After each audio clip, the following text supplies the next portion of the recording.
folks and folkettes and whichever designation you prefer. Welcome to the second episode of From the Ashes. I wanted to start off by thanking everyone that tuned into episode 1 with Bobby Tyler. It was very popular. I had a lot of great feedback on it, and I certainly learned a lot from listening back to it. It went over quite well. People enjoyed the content. So for all of you that listened to it, thank you very much. For those of you that haven't listened to it yet, please go back and give it a listen, give it a like, helps with my numbers, and helps get a little bit more support for the podcast. This week, I've got an absolute giant of a guest. Probably the most talked about person on the UK wrestling scene for the past couple of years. Definitely a star in the making.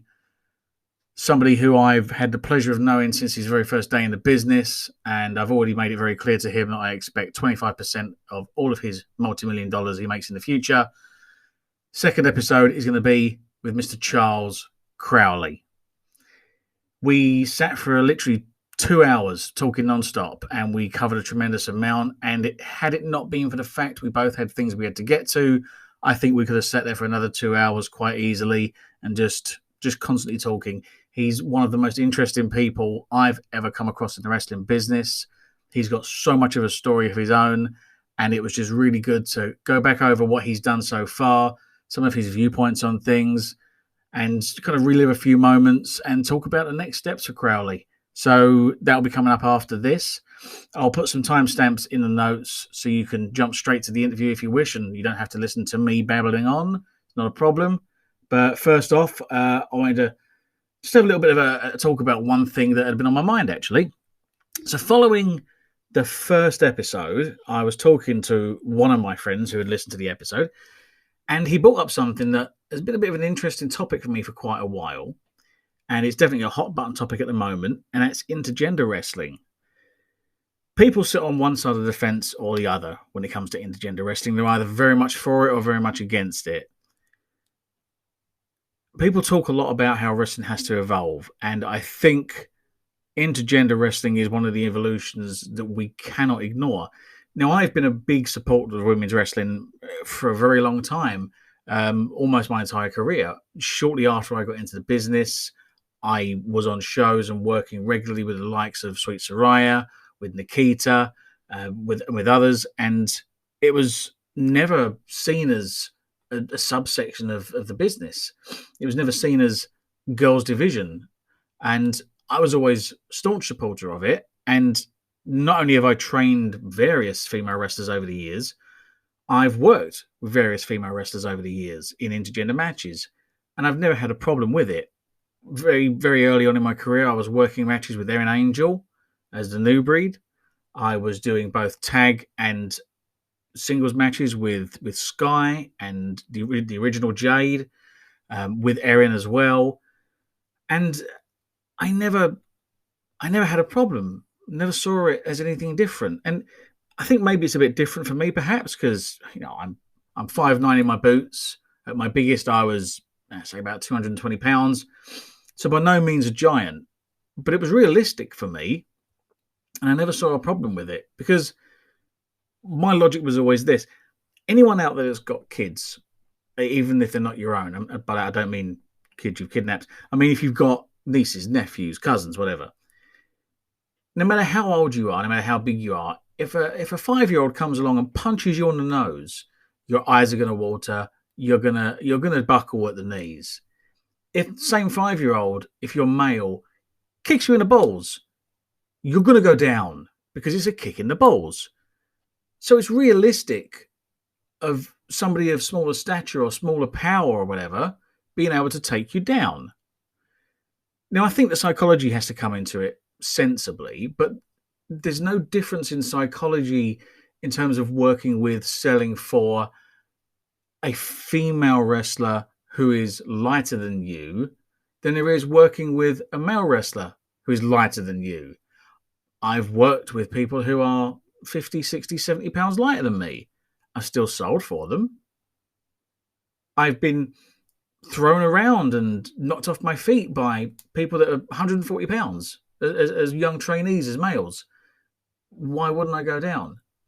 This is a cooperative endeavor that we're involved in.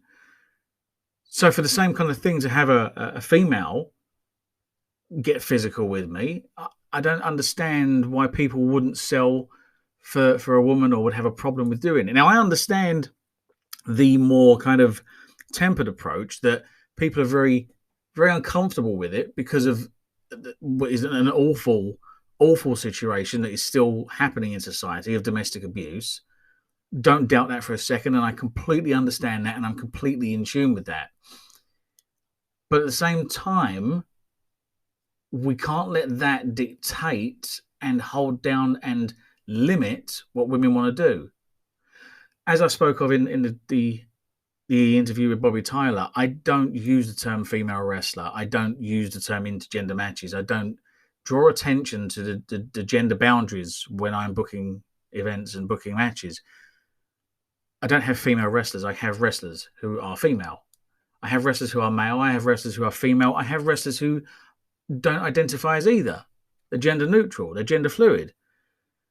Not a problem. I have no issue with any of that, and they should be treated the exact same as anybody else.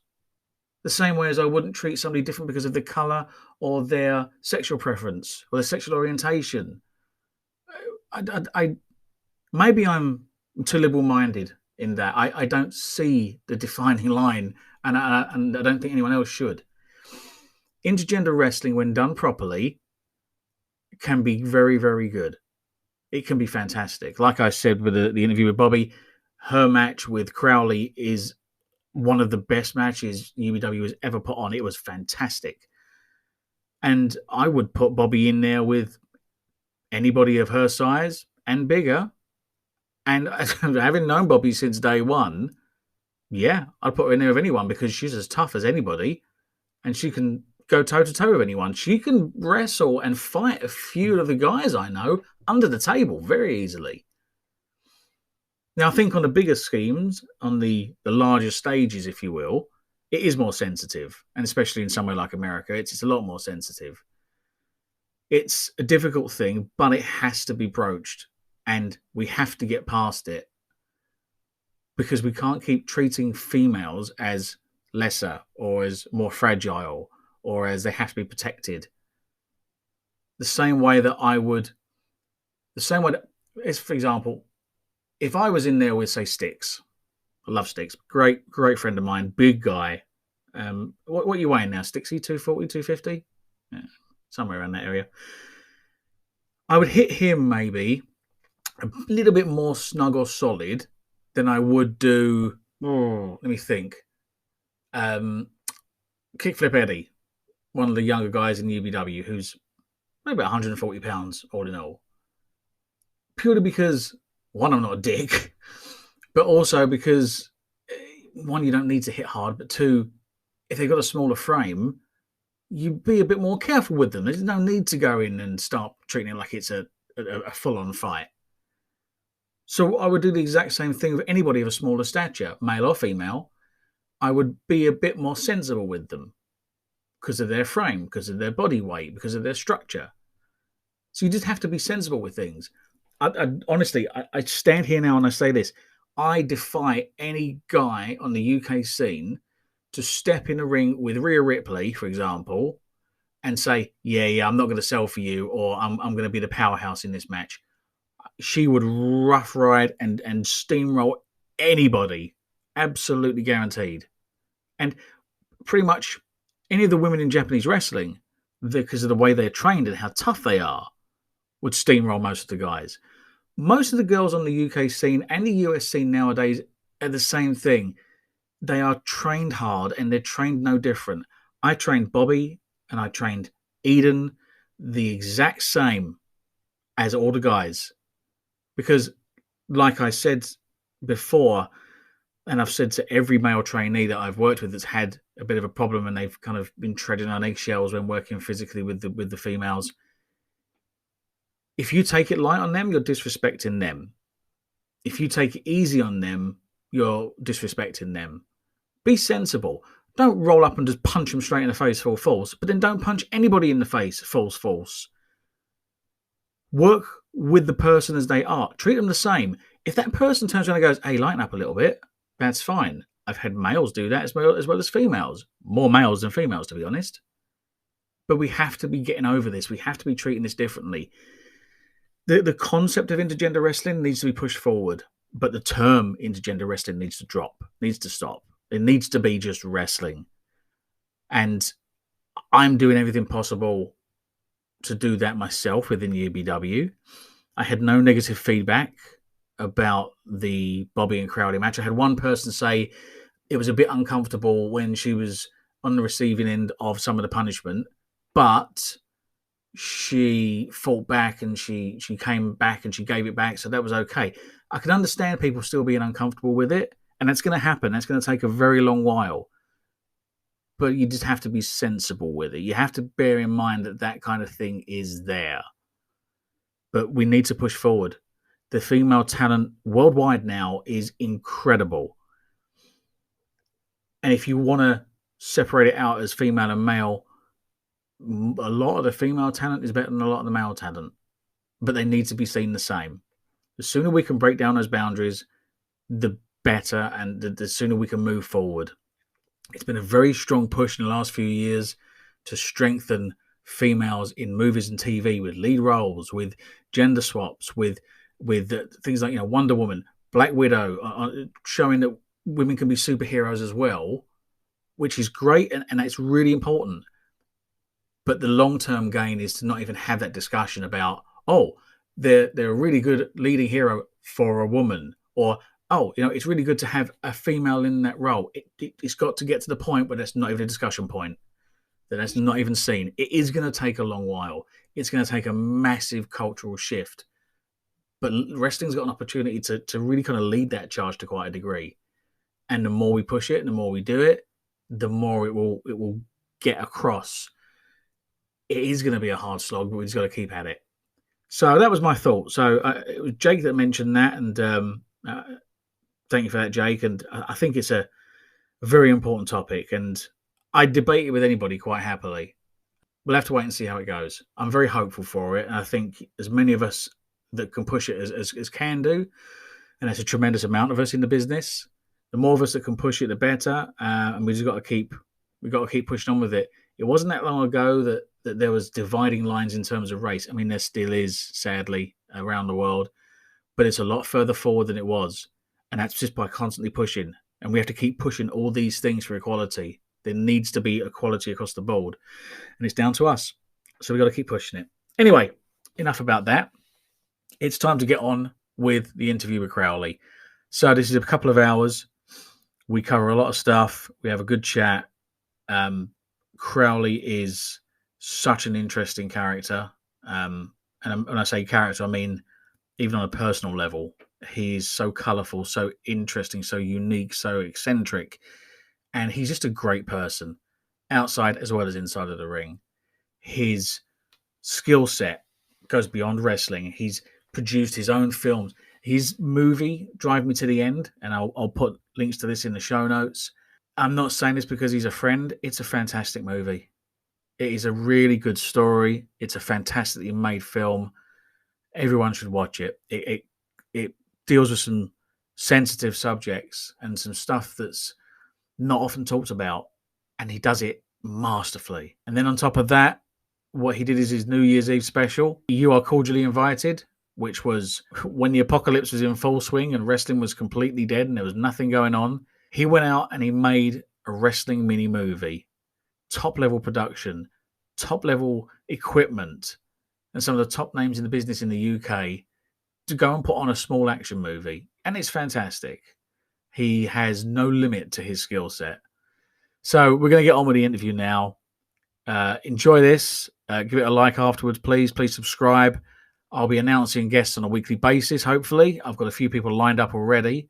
And I think, I've hit it big with the first two, certainly. So I need to keep that up. And the next few that I've got lined up are going to be just as good. And I'm really looking forward to doing some more and getting some more interviews out there for people to enjoy. But like I say, give it a like, give it a subscribe. I'm going to keep saying that because I want to get my numbers up. And enjoy the interview. Here's Crowley.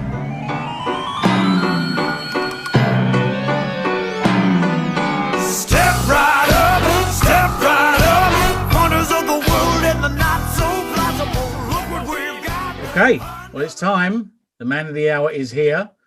Mr. Charles Crowley, welcome to From the Ashes. Hello, thank you very much for having me. You're more than welcome. You're more than welcome. Nice. So let's get it straight into it. You have been pretty much the name on everybody's lips, on everybody's mouths for the past couple of years. You've been pretty much the buzz guy around the UK scene. From my perspective, as the guy that helped train you up when you first walked into the school, it's been a meteoric rise of something that I've never seen before. And you've been a real kind of tour de force across the scene in a very short time. Let's go back a little bit and talk about how Crowley came to be. So when you first got into wrestling, what was your inspiration for getting into wrestling in the first place?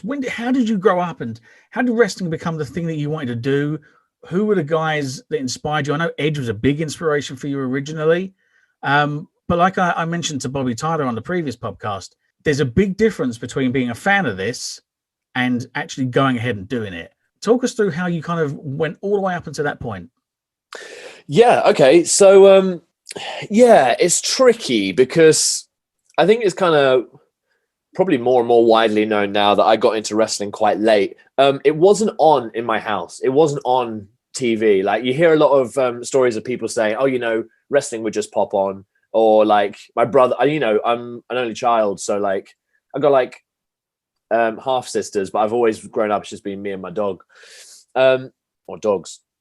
And so like I never had anyone that was interested in wrestling. So I had no idea. And then when it was on, I was more like baffled. I was like, what is this? I had no idea. My friends weren't interested in wrestling either. And then later in school, maybe I'm thinking around the age of 14, 15, started to get a new group of mates, and they were starting talking about wrestling and all this kind of stuff. So I heard a lot about it before I even saw it. And then the first thing I heard about was Eddie Guerrero's death. So like this was this huge thing. The whole school was talking about it. And by this point, sure, I probably knew little bits. Like, I knew of Scotty 2 Hotty, and I was like, yeah, he's my favorite. For sure, even though I didn't really know, I've probably never seen a full match of his. But I saw his dance and the worm, and I was like, this guy, Scotty 2 Hotty, he's the one. He's megastar legend. But yeah, then Eddie Guerrero's death, like everything. And I was like, oh, I better figure out what this is.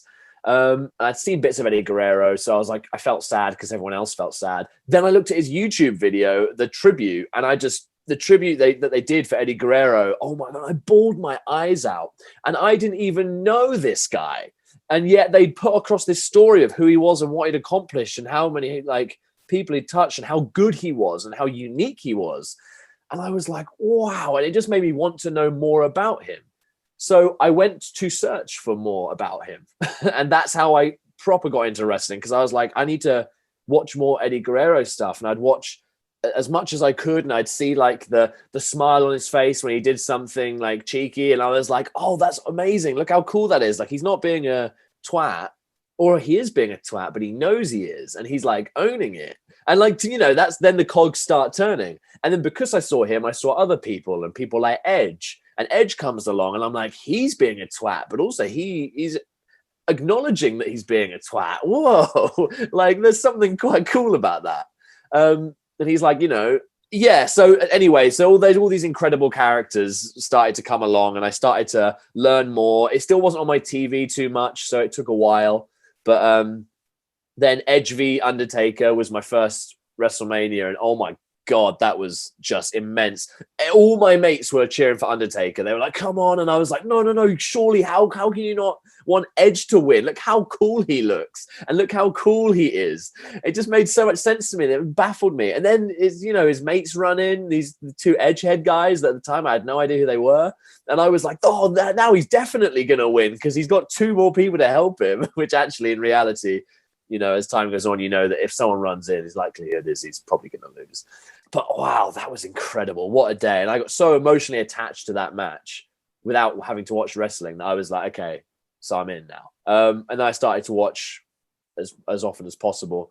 To actually get myself to go, there was a few times. So during uni, I went to like a a trial place in Lincoln. I can't remember what it was called at the time. It's not Lincoln Fight Factory, but it was a place, something to do with GWA, RDW or something. Anyway, and they had links to Grimsby. And I went in there and I had a little try, and the atmosphere was really strange. It felt kind of eerie.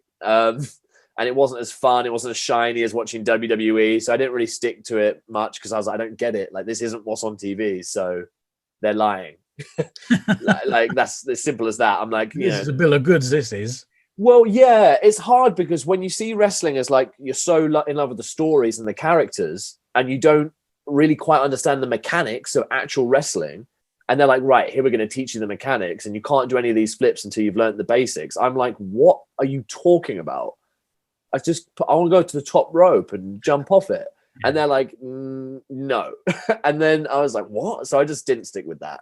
But even at that point, they said you could be pretty good, because you've got this like acting background and like you're in pretty good shape. Even at that time, I was in moderately good shape. But I was like, well, yeah, but good at what? This wrestling or WWE? So I was like, I'm out. So I went away. But then I kept watching it and I kept feeling this pull towards it. And I was watching it. I was like, I really feel like I can do this because the people I like in this are believable. They're the believable ones. Eddie Guerrero, Edge, they speak, I believe them because they're good actors. So I was like, and the people that were still these megastars weren't as such good actors. And I was watching these backstage promos and I was like, are you kidding me? I can definitely do that. And that to me was what wrestling was, quite simply. So I was like, I can get on a mic and talk. I can be a great wrestler. So then I was like, right, where's the best, most professional place with links? And I found Robbie Brookside's place. And I was still in uni at this point. So I was like 20 and I went over to his place and it was like the last week he was there before he shot off to NXT. And again, I got there and it felt a little bit more legit. But he was like, you will do no jumping, you do no diving, you'll do none of this. Your finish will, my finish is a kick to the back and that finishes people. And that's all it needs to be. And I was like, what? Like, again, it just didn't compute with me. I was like, this isn't right. I don't get it. I don't think this way. And how can everyone else? So I'm so confused where the link is. Anyway, so again, I did a few. Jack Stars was there. Again, at that level, he was still a beast. Like, he was just like in exceptional shape, doing very impressive things. But I was like, yeah, none of these guys are going to be in WWE. It doesn't make sense. Like, none of them are doing any acting. None of them are doing any promos. Anyway, so I went away and just carried on with my acting career, and one day I was at home in Bedfordshire and I was watching it again and I was always drawn to it. So like, I just kind of said to myself, right. I've got to figure this out. I've got to. I was like, so I looked at Brookside's thing and I was like, right, I'll go back. And that had kind of gone a bit weird. He'd gone and all this kind of stuff. And that was the only place I knew.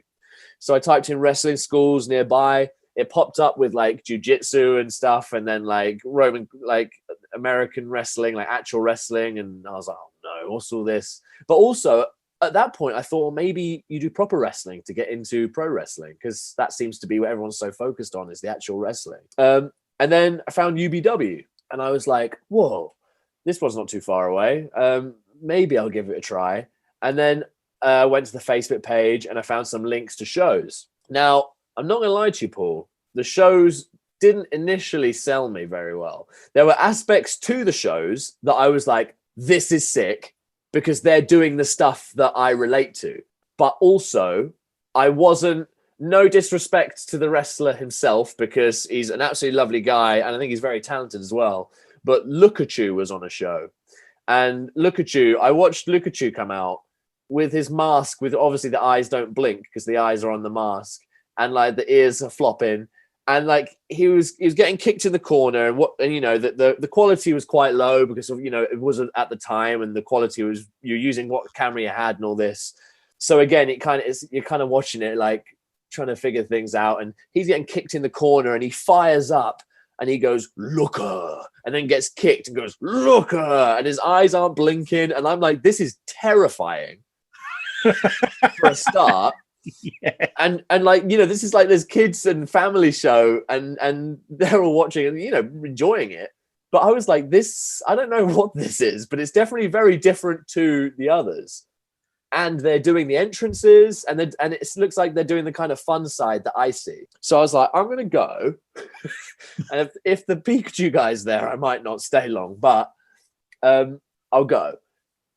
Yeah, and then I went to my first training session. I had a giant ginger beard like a fisherman.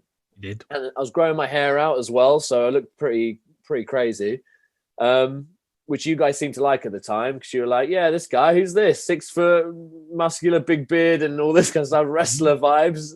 But yeah, and I came, and because I'd had like the odd session elsewhere before, you know, I knew what a bump was and I could moderately do it. But the vibe was so different. It was so much better. It was so much more closer to what I wanted to do, because people would talk quite happily about getting creative and what you know, what's your finish, what's your character, and all this kind of stuff. That was never discussed before. And I was like, sweet, because then I was quite happy to, because I was like, fine, if you want me to do all this tech stuff, I'll do it. But as long as the end goal is that I have this character and stuff, because at that time and that moment, that's how I saw wrestling. And UBW was so good for that, like so good for that. And it was so fun. And yeah, I was hooked pretty quick because of UBW, because everyone was like having fun with it. And it was creative, but obviously it was still like you're learning all the tech stuff, and it's still like you can't jump off the corner until you've learned these basics. But here is another incentive, is that your character does these basics rather than you do these basics. And I was like, whoa. And that made sense to me. Yeah, mind blown. That's a really long answer. No, it's fine. I always find it interesting, and that's why I'd like to let people just speak, because I like to find out what makes them tick, what inspires them. And it's always interesting to hear which wrestlers or which stars or which characters have kind of connected. And you know, you go to the likes of Scotty 2 Hotty rather than The Rock or Stone Cold. It wasn't the biggest, most impressive, most big name guys. It was a guy that connected with you. And I think that's a very organic thing. And also when you're talking about the Undertaker and Edge match, and Edge himself, it's very clear that what draws you and what connects with you is not only character, but also believable and organic characters. Something that's not completely out of the realms of reality. Not that that's right or wrong, because everyone has different tastes and likes and everything. Some people just like the action. Some people like the kind of real gritty, grimy wrestler vibe. And that's absolutely fine. But I always find it very interesting, because I think what drives you and what inspires you and what gets you into wrestling reflects on what you do from there onwards. I can normally see someone who's a pro and I can guess what their inspirations are, or I can guess what kind of style they like to watch. You can just tell. And it's very interesting to hear that. And as you were saying about it, what kind of rang a bell with me, and it might ring a bell with you as well. When you're saying that when you first went along, and it wasn't the glitz and glamour, it wasn't the bright lights, and it wasn't the entrances, and it wasn't what you knew on TV. I would imagine it's kind of similar to people that first get into acting as extras, and they think, oh, we're going to go along and I'm going to have this amazing day, and I'm going to cut all these lines. I'm going to have these great parts. I'm going to have all this action scene. And you end up sitting around for 9 hours, and you might get to play a corpse. Absolutely. And you have that for a long while you're kind of cutting your teeth, and you think you're going to be the next Robert De Niro, and you're the next Robert De Zero. You're nothing. You're just an extra person. And I can imagine there's kind of parallels in that sense there. But I remember when you first came along, and you and this is no disrespect to everybody else on the roster, but when you look at the roster back then, everyone was a fairly average size, regular looking person. You wouldn't look twice at them in Tesco's. Then you walk in, 6'1", 6'2", jacked up, big beard, carrying yourself, stood tall, posture and everything. And I'll never forget, because Alex Knowles, our referee, was there. And as you walked in, he looked at me and he went, oh, a wrestler's just walked through the door. And I went, what do you mean? He went, well, an actual wrestler's in the building. What's going on here? And I never forget, because when we first spoke to you about, what's your history? And you went, no, I haven't done any shows and I haven't done anything. And everyone went, no, really, what have you done? And nobody would believe that you had no past in wrestling, because you looked apart so much. I remember. Was that? Yeah, I was going to say, I remember someone told me that Cruz, who used to train, and at that point was literally training me quite a lot, because he was like helping with the beginners and that. Didn't believe, he thought I was like a spy. Yeah. Like, he would not believe that I was new, and I was like, I just want to wrestle, mate. And he was like, yeah, but where from? And I was like, what would I spy on you for? Like, I had no idea. Several people thought that you were some kind of undercover spy, or you were something clandestine, because it didn't make sense that this guy looks like this and he's picking stuff up this quick, but he's not already a wrestler. Didn't make any sense to anyone. But I remember you emailing the page and saying about coming down. It's interesting to me that you say about the atmosphere, because this is something I get from a lot of people. They say this, and it means a lot to me, because when I started teaching there and tried to guide how we were going with the school, it was really important to me that it felt both comfortable and safe for people. When I first got into business, it was very much the old school mentality. They didn't take liberties with you, but they pushed you physically to see if you really wanted it. They didn't beat you up, but they gave you a bit of a roughing up, and they did a lot of this stuff to see if you wanted it, and also to make sure that they didn't have time wasters get involved. And there's nothing wrong with that necessarily. It does build a lot of character. It also can be very toxic. And I've always been very careful to have a good mix of that. And I've known so many people that if I just turn around and said, do you know what? You're not tough enough, or you're not got the drive enough, you're not good for this, get out. I would have missed out on so many potential stars that have come along since, because you have to shape it to them, and they'll grow into it. They'll become what they need to be. But it's really important that you said that you felt comfortable there, because that's what we always wanted.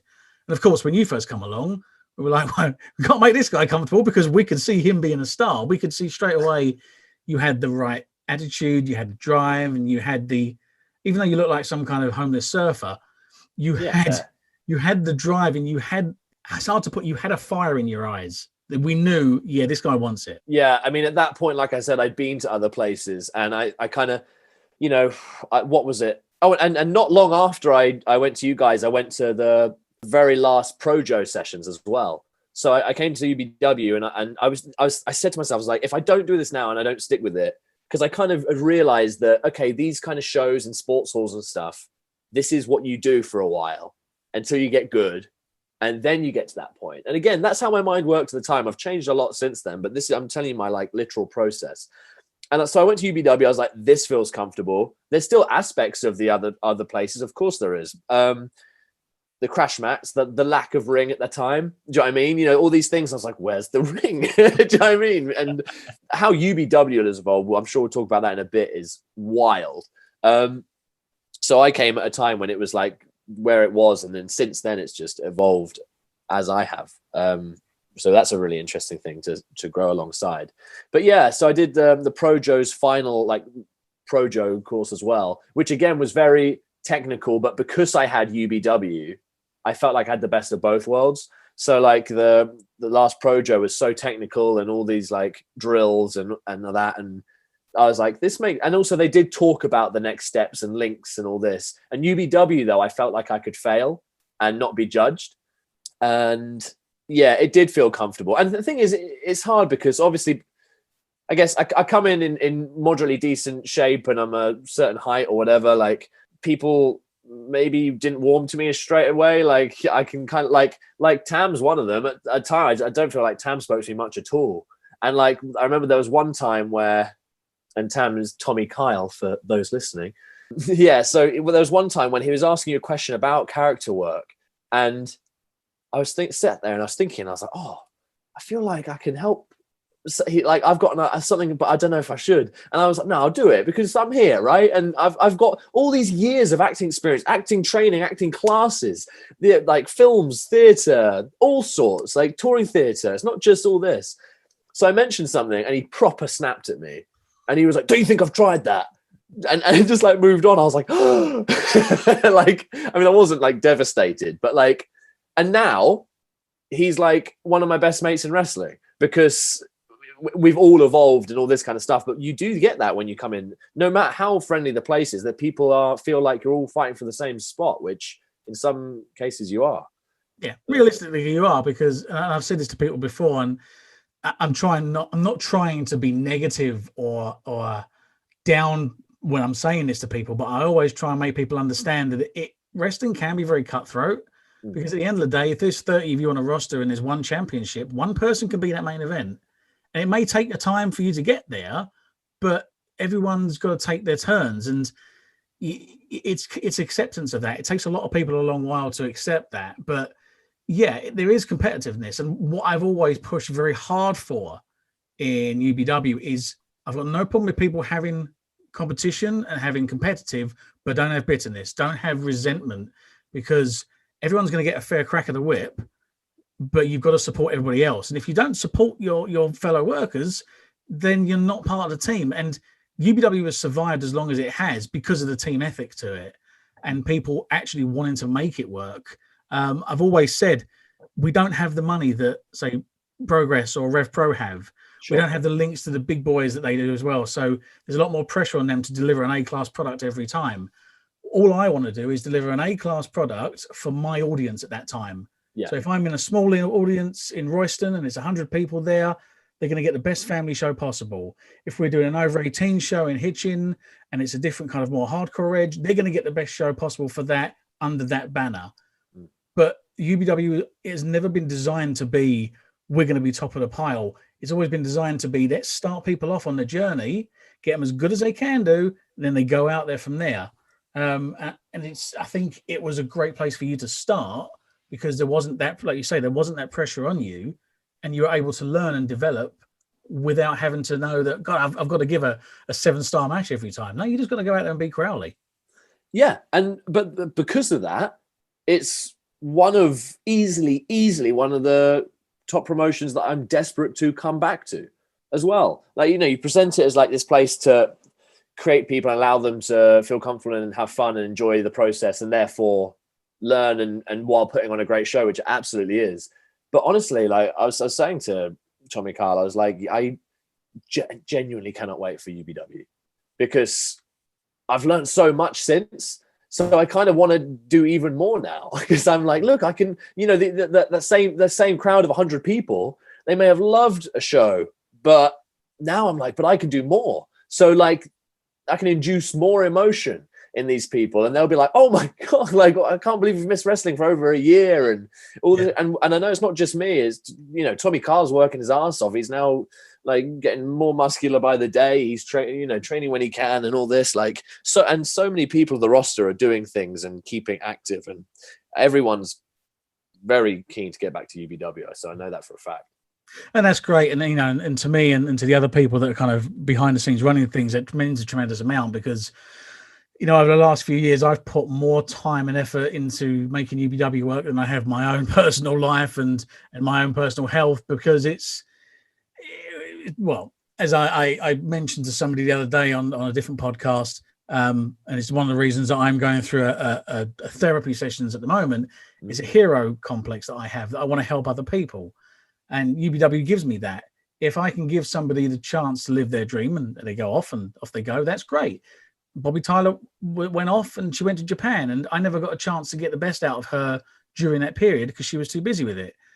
I don't resent that. I'm happy for her because what I've managed to get from her in terms of as a talent is good enough, because she's going out there and she's absolutely destroying the world, not like Godzilla, but in a Bobby way possible. She might do yeah, exactly. In her own way, and that's the reward for me. Yeah, that's fair. And but I think, yeah, and I know this. I'm not going to use this podcast to kiss your ass, but like, it's interesting. Go ahead, please. This is why we're here. It's interesting. I mean, you must see it, like, the amount of people you train and give to and all this kind of stuff. The amount of people that have said, yeah, but Paul, can I wrestle you? Yeah, but that's the thing, because like the respect is so evident. Like, everyone wants to wrestle you, and you're like, look, I've got like 5 bumps in me, and we're like, oh, Paul, come on, like, yeah. So that says a lot. Yeah, and that's a tremendous compliment. I don't have much left in me. I'm hoping I can get healthy again if I get my neck sorted out. We have to wait and see. But yeah, I mean, that does mean a tremendous amount. I don't take compliments well at all. I'll just say that means a lot and we'll move on. I don't take. Okay. Noted. But when we first started out with Crowley, I remember talking to you and we were discussing kind of who Crowley was going to be. And I was very adamant from the beginning that we needed to capitalize on your acting experience, because it would be crazy not to. But you were always so naturally and organically good at acting, unsurprisingly. that you had to be a larger than life character. And I think the first kind of iteration of Crowley, which was very much Greatest Showman-esque and very Yeah. much kind of big, large ringmaster style character, we first started that out as a ring announcer. And I remember vividly the day that you were ring announcing for us, it was at Biggleswade. Mhm. And I turned around, I think it was possibly to Cruz at the time, and I said, he's so good as a ring announcer. And it kills me because I can't keep him as one because he needs to be a wrestler, because that kind of personality, that charisma, and that ability to be in front of 300 people and not care, have no jitters, and just be yourself with your top two buttons undone on your shirt, showing off your chest. Oh, yeah, of course. Of course.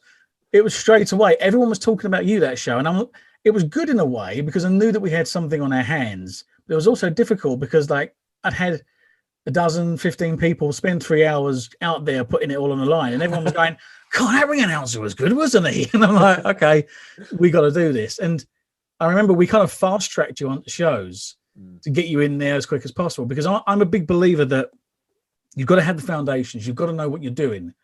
But there's no substitute for being out there and learning, because you can learn all the techniques in the world when you're out there and you've got a time limit pushing against you and you've got to react to the crowd and you've got all these other stimuli.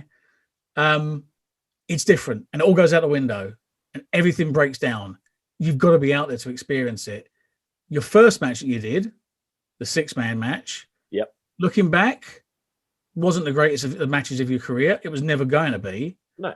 But you definitely clicked and got over the people straight away on that. What are your memories of that match? Because I remember afterwards you were beating yourself up a little bit because there's a couple of things you tried that didn't work out. But the key thing for me on that match was never for you to come out there, everyone going, my God, this guy's a polished item.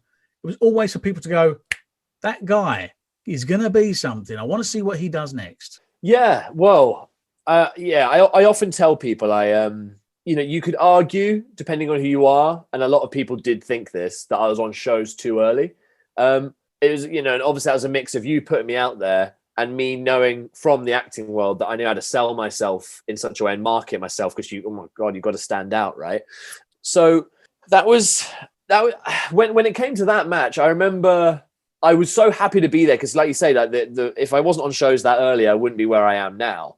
But I was the one thing I knew I had to smash, which I wouldn't normally be nervous about, was the promo before the match, where I was like, Paul, just please let me have the mic for a bit, because I know that bit I can do. So I knew that was going to get me over to some extent, and then the wrestling I would just be damaging what I've done.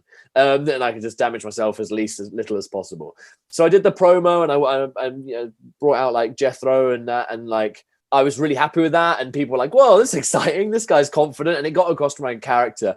But I tell you what, the actual match, it was funny because upon reflection, I had no idea what was going on.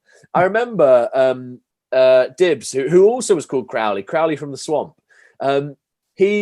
I was on, it was a 3v3 tag. I was on the ropes and I was doing stuff that just made sense to me that I watched on WWE. So I was like stomping to get the crowd going, probably at the wrong times, but like, because, now I know that maybe ideal, do it at a certain time for peak excitement and all this kind of stuff. But, doing that, clapping and being vocal and looking at the crowd, because that's all theater. And I was like, this is what I can do. But the idea was to keep me out of the ring for a while until eventually, I get that tag. But he kept like going to attack me and I would just jump off. And then my mates were getting attacked in the ring, but I would just stand outside the ring and just watch them get beaten up rather than try and help them.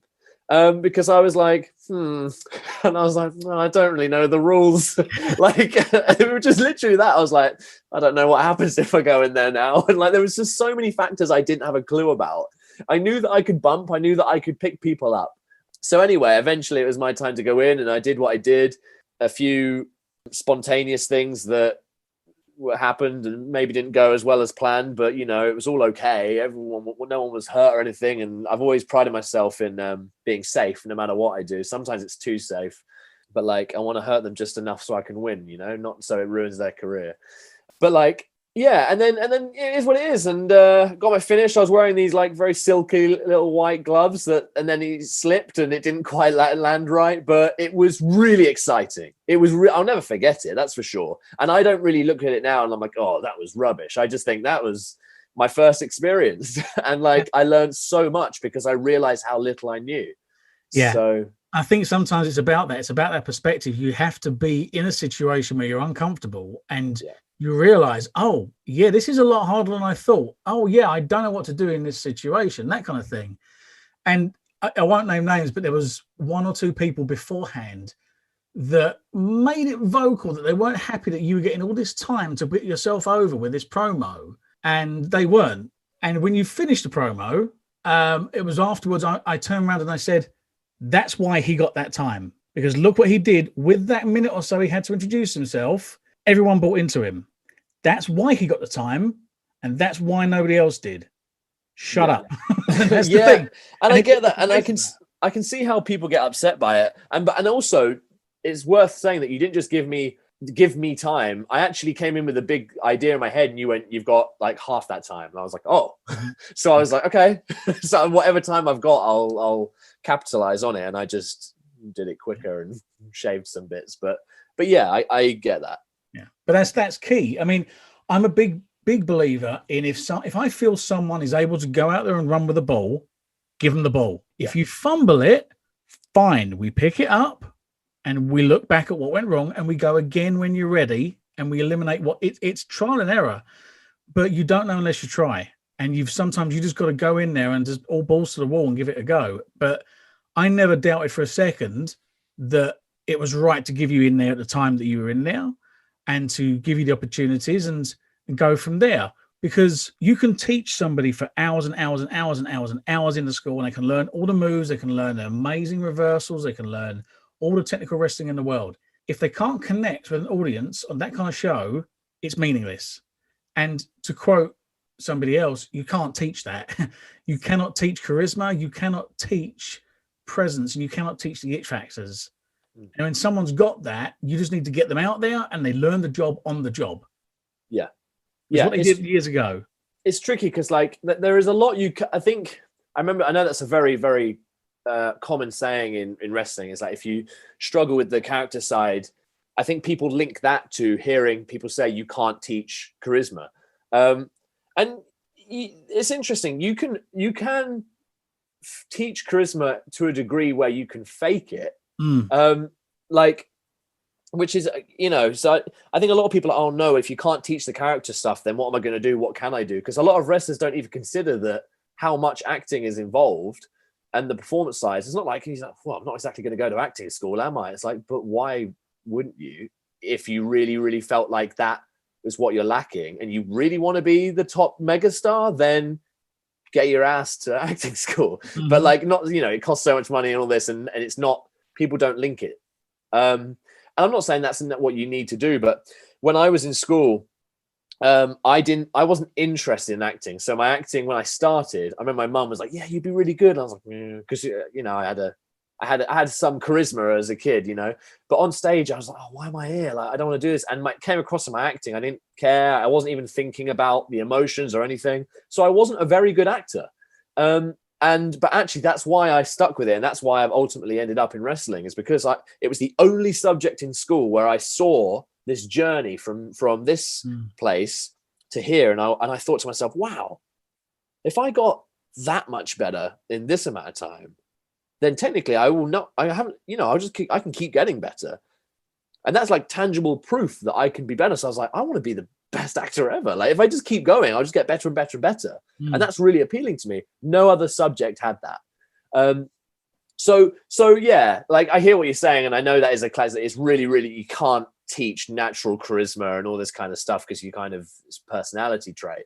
But there is a lot you can do, and a lot of people are saying, oh, like Crowley came along and he just did all this stuff. It's like, well, actually, I had like 8 years of acting behind me, acting experience, where, like I said, whether it's short student films to some TV stuff, and like stuff that's been on cinema and all this kind of stuff. So actually, I did have lots of training. So it isn't just like an out of nowhere thing.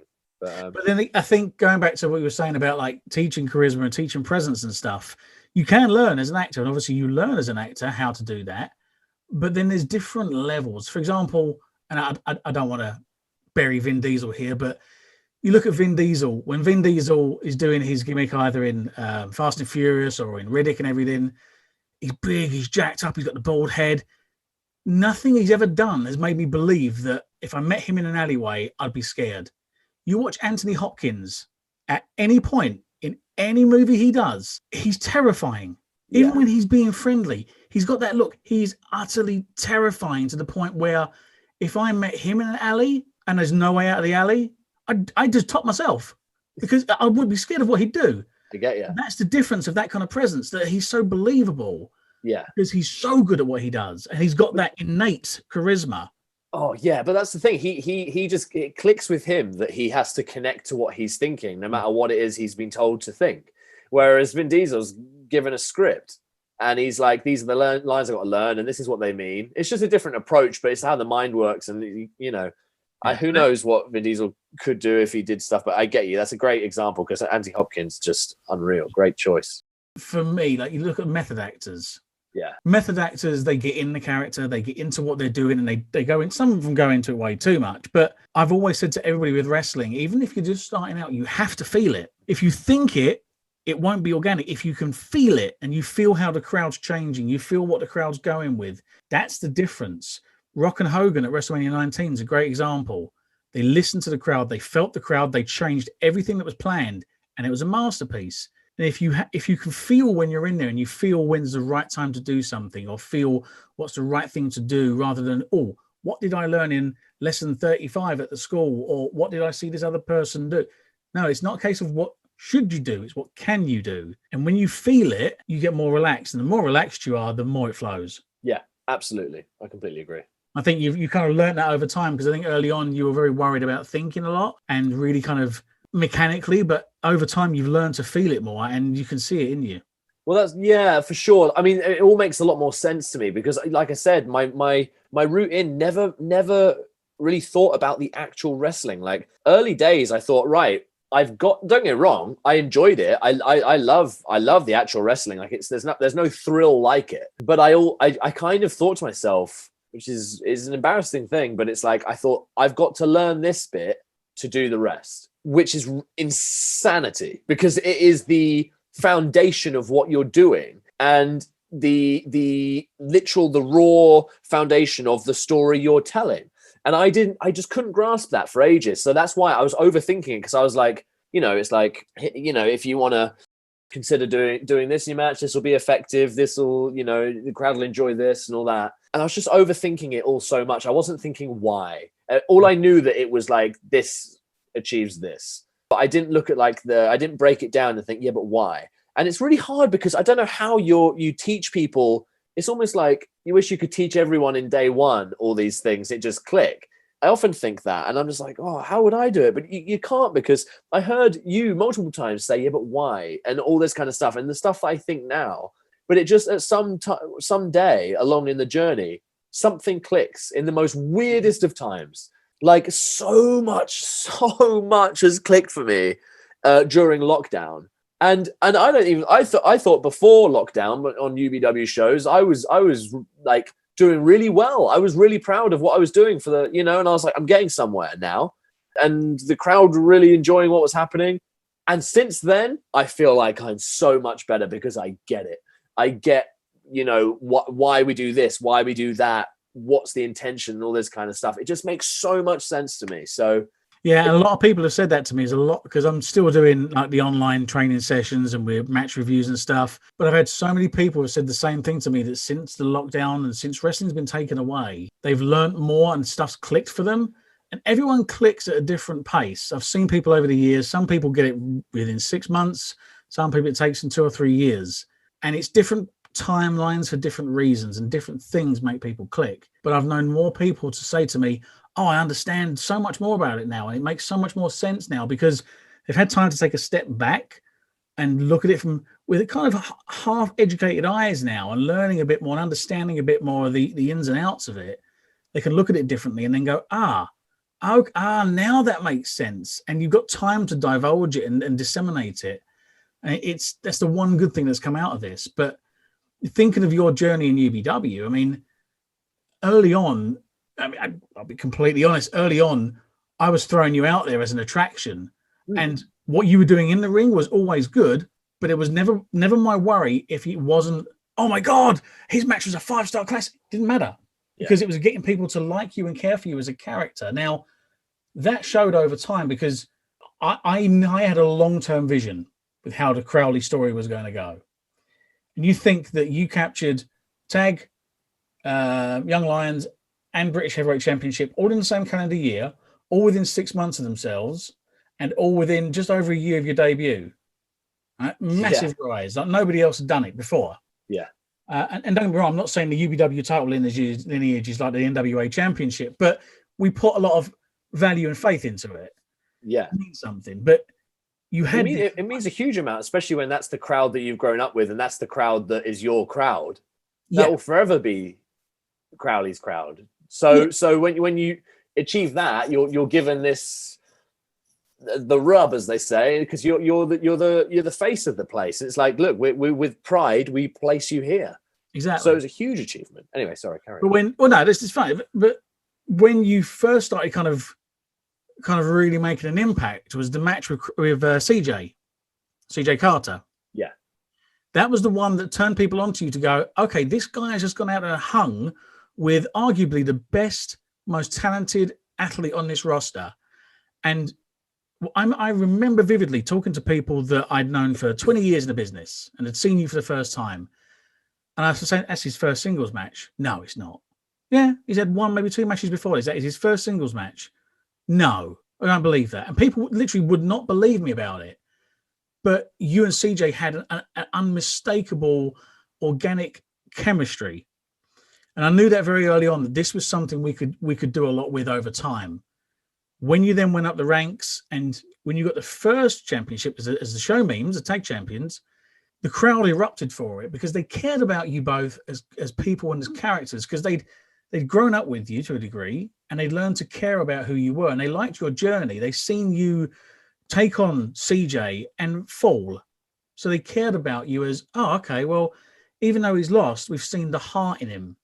Then they saw you take people on and beat them and they go, okay, this guy's really good. We can get behind him as a guy. And when you got the tag belts, they saw it as these are two guys that are out there having fun. They're more than just a team. They're two guys who are working almost like a Edge and Christian is what I always used to think of you two like. Yeah. But you're just two guys that have got like an innate bond and you just produce something when you're out there. Yeah. Now you cast your mind back to when you won the Young Lions belt from Robbie Boy, wasn't it? Yeah. Yeah. The place erupted. Place absolutely erupted. I knew it would. I absolutely knew full well that was going to happen. And they went mental for it.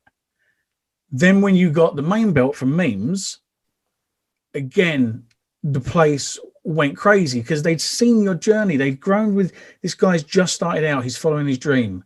And he's had all these trials and tribulations. And we've seen him grow in front of us. And he's now got to the big prize. And they invested in it and they cared about it. And people were legitimately tearful, happy that you'd made it. And then you turned on Memes and you made kids cry. Oh, man. Which we'll get to in a second. Okay. All I'm going to say is it was the most torn day of my life as a promoter because the last thing I want is upset kids. But I looked out and saw 4 kids in the front row in tears that their hero had done this. And I smiled and I went, you cannot buy that kind of thing. You can't create that. You can't write that. That's an organic thing that, my God, we got so much more than we expected. But give me a bit more. I've gone on. Tell us a bit more about that journey of you growing up, coming through the ranks, doing show memes, and getting to that fateful day when you ruined several children. Oh, man. Yeah, I did feel...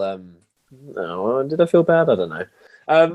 Weird, very, very unique sense of achievement. Yeah. So first of all, CJ Carter. That was I think that was my second ever match. I'd had a outside match in UKPW, but I think it was after that. I really do think because I remember after the first that 6-man, I was like, Paul, when's the next one? When's the next one? And you were like, oh, listen, like, I've got a lot of people to put in. I'm like, oh God, the next show's too far away.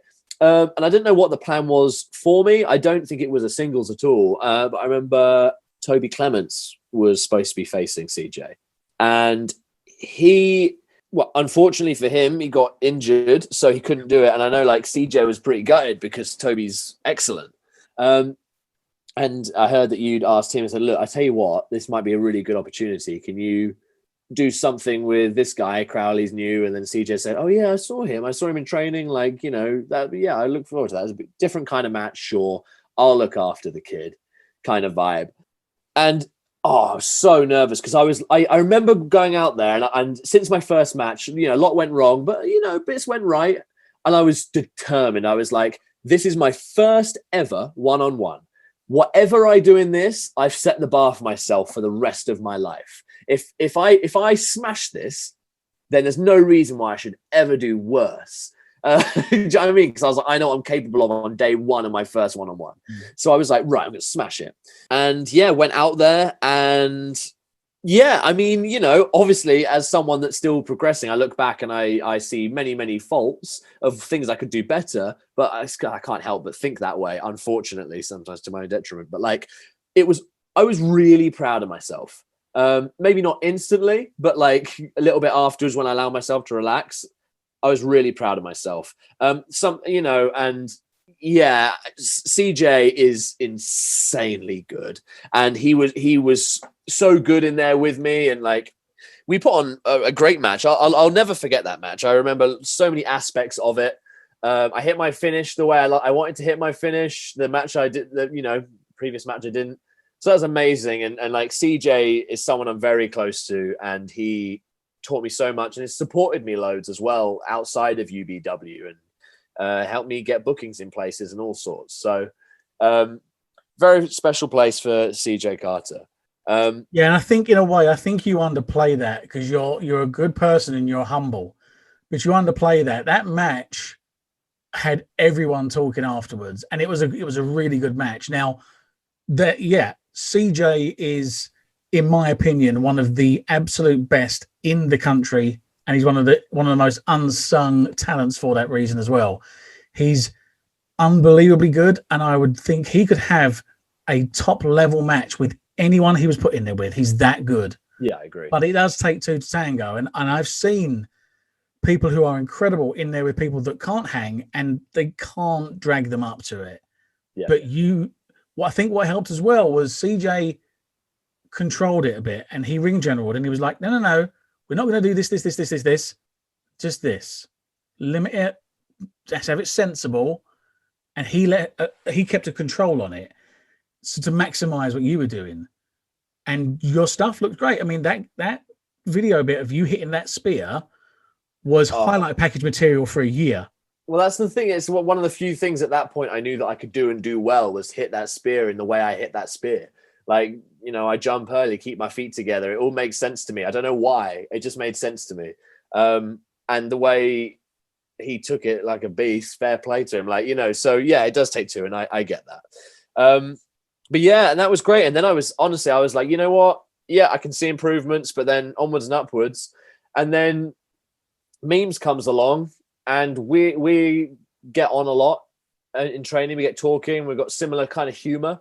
And we're both quite creative people, so like it's very easy to bounce ideas off Memes. So again, we just had like a chemistry outside of the ring, and it just kind of made sense. And it kind of thought, you know what, this could be really fun. And it was, and we created some great content. I looked at some of it not so long ago, actually, of like all the like promos we did. And you can tell it's two people that are genuinely enjoying themselves and having fun, which I think is a huge factor of tag wrestling. The more I see about successful tag wrestling, it's like people that are usually genuinely happy with their tag partner. And then, and at the time it was so perfect for me because I got to learn, but share the ring time. Yeah. And I know that was part of your cunning plan as well, but like it was so perfect. And like the crowd was behind us. They enjoyed that we put in that extra effort where others maybe don't, and I'm not saying that's because of like a lazy thing. Others maybe don't know how. or think, well, how could I, or no one will care, and all this kind of stuff. It's like we just did it because it was fun and we wanted to entertain. So it's someone that thought on my wavelength, especially at that time. Yeah, and then we won the tag belts, and the place lost it, and it was great. And I was like, whoa, what is this? Like, what an adrenaline rush, because I'd done theater before and I love theater. There's nothing like it. But wrestling is it's like a variation of it that is so hard to explain, because like you get this rush from theater and you're putting in so many nuances and all sorts. And then there's wrestling, but then you're getting thrown around the place, and there's even just its own beast. It's really hard to explain. But you know, when the crowd pops, you've done something right. And boy, did they pop. So that was amazing. And then, yeah, the time came to win my first singles championship. And that day, I will never forget, because I was getting out now a little bit more. I was trying to travel around, and I was helping out other places to get bookings, to get more experience, and still probably on shows, still too early, I'd argue, but not. I'm glad I was, because I learned lots. But you know, but I knew how to market. I knew I had to go out there. If I want to be successful, I got to go. I'm this age. I want to be here by this age. But you very kindly gave me Rocky Mac earlier on in the show. And that was, Crowley just wasn't good enough at that point. He kept losing and losing and losing. So Rocky Mac was this, someone coming from the outside, super talented guy, really good with the crowd, great in-ring worker. And I was like, I'm going to learn so much. And then I won. And that pop was massive. Like that pop, the fact that the crowd finally saw Crowley win solo was wicked, which is why I absolutely love wrestlers that lose, and I love storylines that lose. Like I love stuff like that. Like, whatever their reason is for losing, if maybe they're just like not good enough yet, or they're not ready, or they're not thinking this way or that way, they're in a slump, whatever. It's so awesome, because it's like, that's reality, man. This is what we're doing. We're reflecting reality. No one wins all the time. So like, when people finally saw Crowley pick up his first win, that I was feeling exactly what they're feeling. That's the real stuff that comes with wrestling. Like, there's so many real things with wrestling. It's wild. People just don't see it, but that's fine. It's part of it, isn't it? But like, yeah, so that was huge. And like, it was really emotional. And then I was all beaten up and battered. And then Robbie Boy's giving this promo, and he's like, look, you know what? I'll put it on the line. I'm a cocky twat. And Robbie Boy's so good at that. He's so good at the cocky twat on the mic. And Robbie Boy, super underrated wrestler. There's so many aspects to what he did I actually really enjoyed, and I loved watching. And I was like, ooh, I like that. And I really like play on my mind. Yeah, and then I my music hit, and I stumbled out, like I just like sprinted for the opportunity. I'm battered, I'm bruised, I'm hurt from before, legit. And my music came on the perfect time as I came through, and the crowd went mental. I will never forget that, because I looked at him like breathing heavy, like I'd been through a war already. And I remember just looking at him, and I was like, this is an opportunity. I don't care what position I'm in. I've got to take this, because I was in it. And in every sense, it's so true. It was an opportunity for me.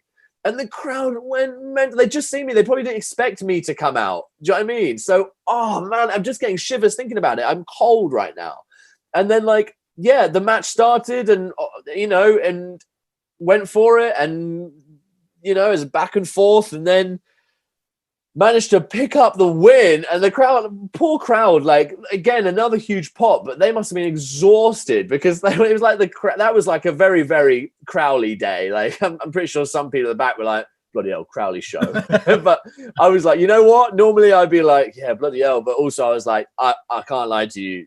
This is amazing. And this was like, that day was my spotlight day. And there's obviously there's lots of other great things, but like for me, I was aware of the opportunities I was being given, and I was very grateful for them, and I feel like I capitalized on them, which I'm so happy about. And yeah, the Young Lions belt, the pop was huge, and I was so emotional, and the crowd were emotional, and I'll never forget that day. That was those accumulated, but like me stepping out when my music hits, when I was the one to even go for it, let alone win it, that pop I'll never forget. And that whole day I'll never forget. That is with me forever. And that's the beautiful thing about wrestling, is that so many people that are into wrestling have that kind of moment where they're telling a story and they say, I'll never forget that day. And that day is mine for sure. It's almost like that whole kind of story that Crowley went through was planned to perfection almost. It's funny that. Well, It's weird, isn't it? Yeah. No, but I mean, I always try and treat the Young Lions belt like they used to treat the Intercontinental belt back in the 90s. It's the tester. It's the litmus test for if the person gets over with this, they can be the main event. And I always knew you were going to be a main event guy, but I wanted you to go through it because it's the hero's journey. And it's in every movie, it's in every book. It goes back to ancient Greek times. The hero has to have trials and tribulations. The hero has to have doubt in themselves. The hero has to have something that then reaffirms their faith in themselves, and they get reinvigorated and they get new power to push through. And then they overcome the odds. People buy into that so much more. I always, as you know, I always use movies as analogies when I'm teaching and training. You do. Die Hard's the perfect example. This is why Bruce Willis and Schwarzenegger and even The Rock are bigger action stars than Steven Seagal. Steven Seagal never got hurt. He never got bloodied. He never got beaten. He never looked in danger. At the end of Die Hard, it's a miracle that he's even still alive, let alone wins the fight at the end. And it's that hero's journey and what he goes through that makes him connect. And it had the exact same thing with you. You were my John McClane. You were going through all these trials and tribulations. You were making it through this. And it was on your journey beyond there. And this was the stepping stone to it. And this was literally, as that happened, I remember looking at, I can't remember who was with me at the time, but I remember looking at them going, that's it. That's the final piece of the puzzle about to be in place now. We've got it set. This is what I wanted. Everyone's bought into it. Now we go. And then the dastardly plan unveiled from there. Yeah. And it all made sense to me. And it all clicked with me. Like your plan, you're quite transparent with a lot of it. Not all of it, because you like to just, room for change. But like, it made sense to me because that's a storyline. So I can follow that. That's been my life. So it's like, here's the script. And I'm like, okay, but the beautiful thing about wrestling is you don't follow a script. You're given like a skeleton thing. It's like, here's what we want from you. And then you do your thing. You go out there and you just do it. And in your way. And that's the beautiful thing that you don't get in other places. Love that. Here's a Lego blocks. Go and create me something. Go and create me a house. Yeah, absolutely. And of course, you went into the match with Memes, who was champion at the time. And I remember it was a lot of fans there who were torn on the day because they loved you both so much. And they didn't want to not cheer for either of you, but there was a lot of fans that wanted you to win so much, but didn't want Memes to lose. And it was very interesting. And some of them were very torn. And it's always very hard when you've got two people who are heroes or good guys in the eyes of the fans going against one another. It can sometimes fall flat on its face. But I think with that match, you both made a point of calling to your strengths and pulling lots of show memes elements into it. And then once you'd got through those bits, you went into the actual fight itself. And then by that point, they bought into it. They understood they were going to see a fight and a competition. They'd seen what they wanted. They'd seen the fact that you two were friends, that you had this history. You didn't just go in there and start beating each other up because there was no reason to. And it evolved into a fight from there. And I remember about 2 minutes from the end of that, I was in the crowd and I could literally feel an emotion from people. And I could feel that tornness of, oh my God, Crowley, come on, Crowley, do it. But don't hurt him in the process. And I hope you can still be friends afterwards. And then, of course, you got the win. The place went crazy. Your hero's journey is complete. You've got to the top. First ever person to be a triple crown holder in UBW. First person to climb UBW that quickly.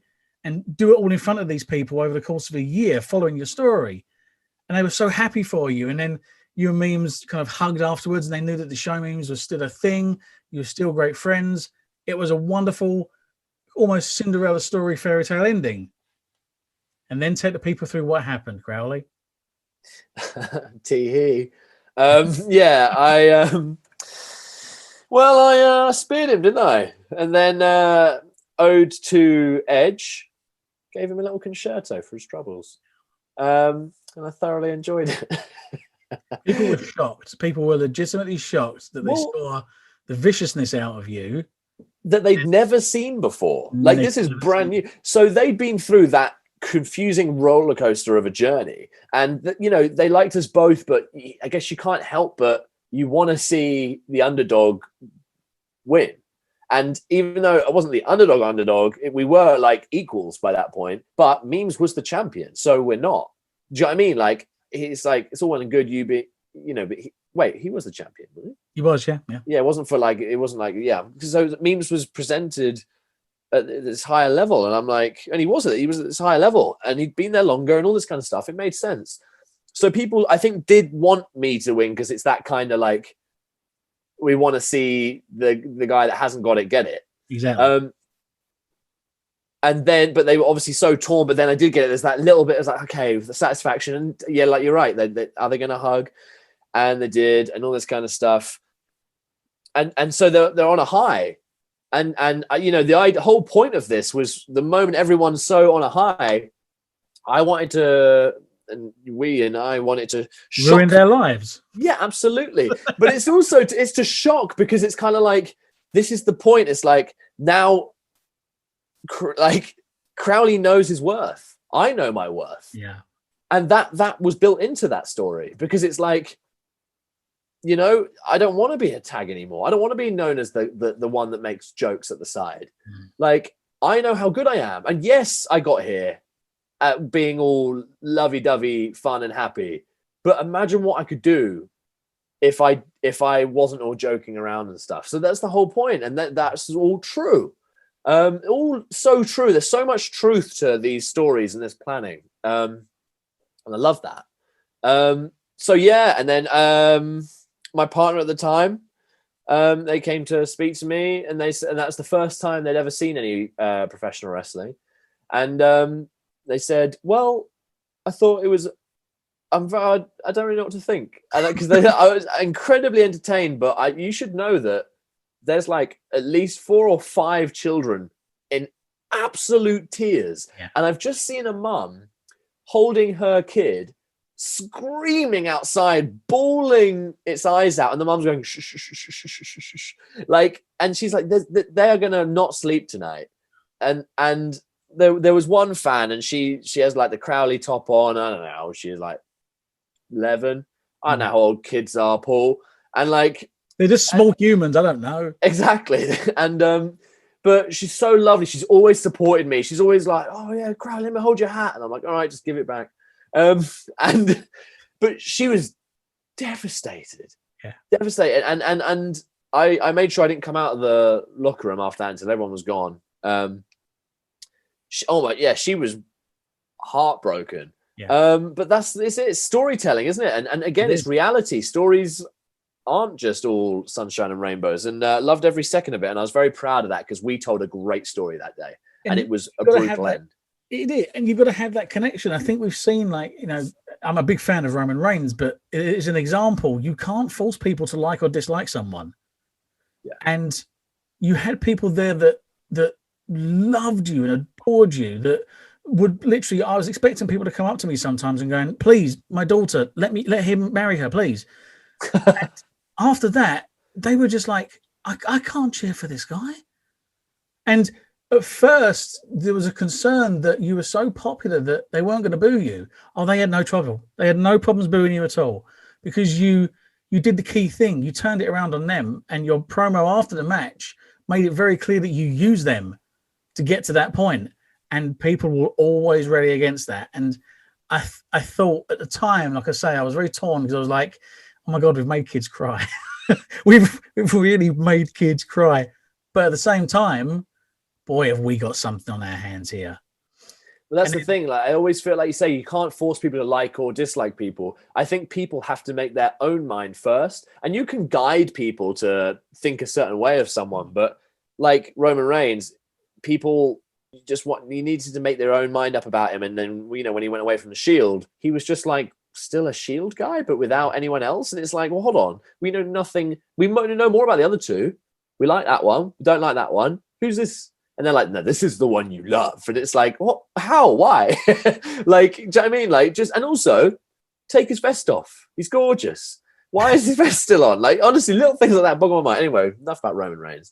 But like, people had a year to get to know who they thought Crowley is. But these people, they see me how frequently, they don't truly know who Crowley is. And I don't think anyone truly knows who Crowley is except me. And even me, there's developments all the time. Like, people mature, people change. And that's the beauty of it. And like, it got to that point where they hadn't seen this version of Crowley before. And that's why they were happy to boo, because they went, who's that? Who's taken over Crowley? I'm like, oh, you have no idea. I've always been like this. Yeah. And they're like, whoa. And they question everything. And that's so exciting. Well, I think when fans connect with someone, it's literally a relationship. And it's literally like, that was like being cheated on to a lot of people. Yeah, I bet. It was incredible. And I think what went on from there really added to it, because obviously we then went full circle and came back to CJ.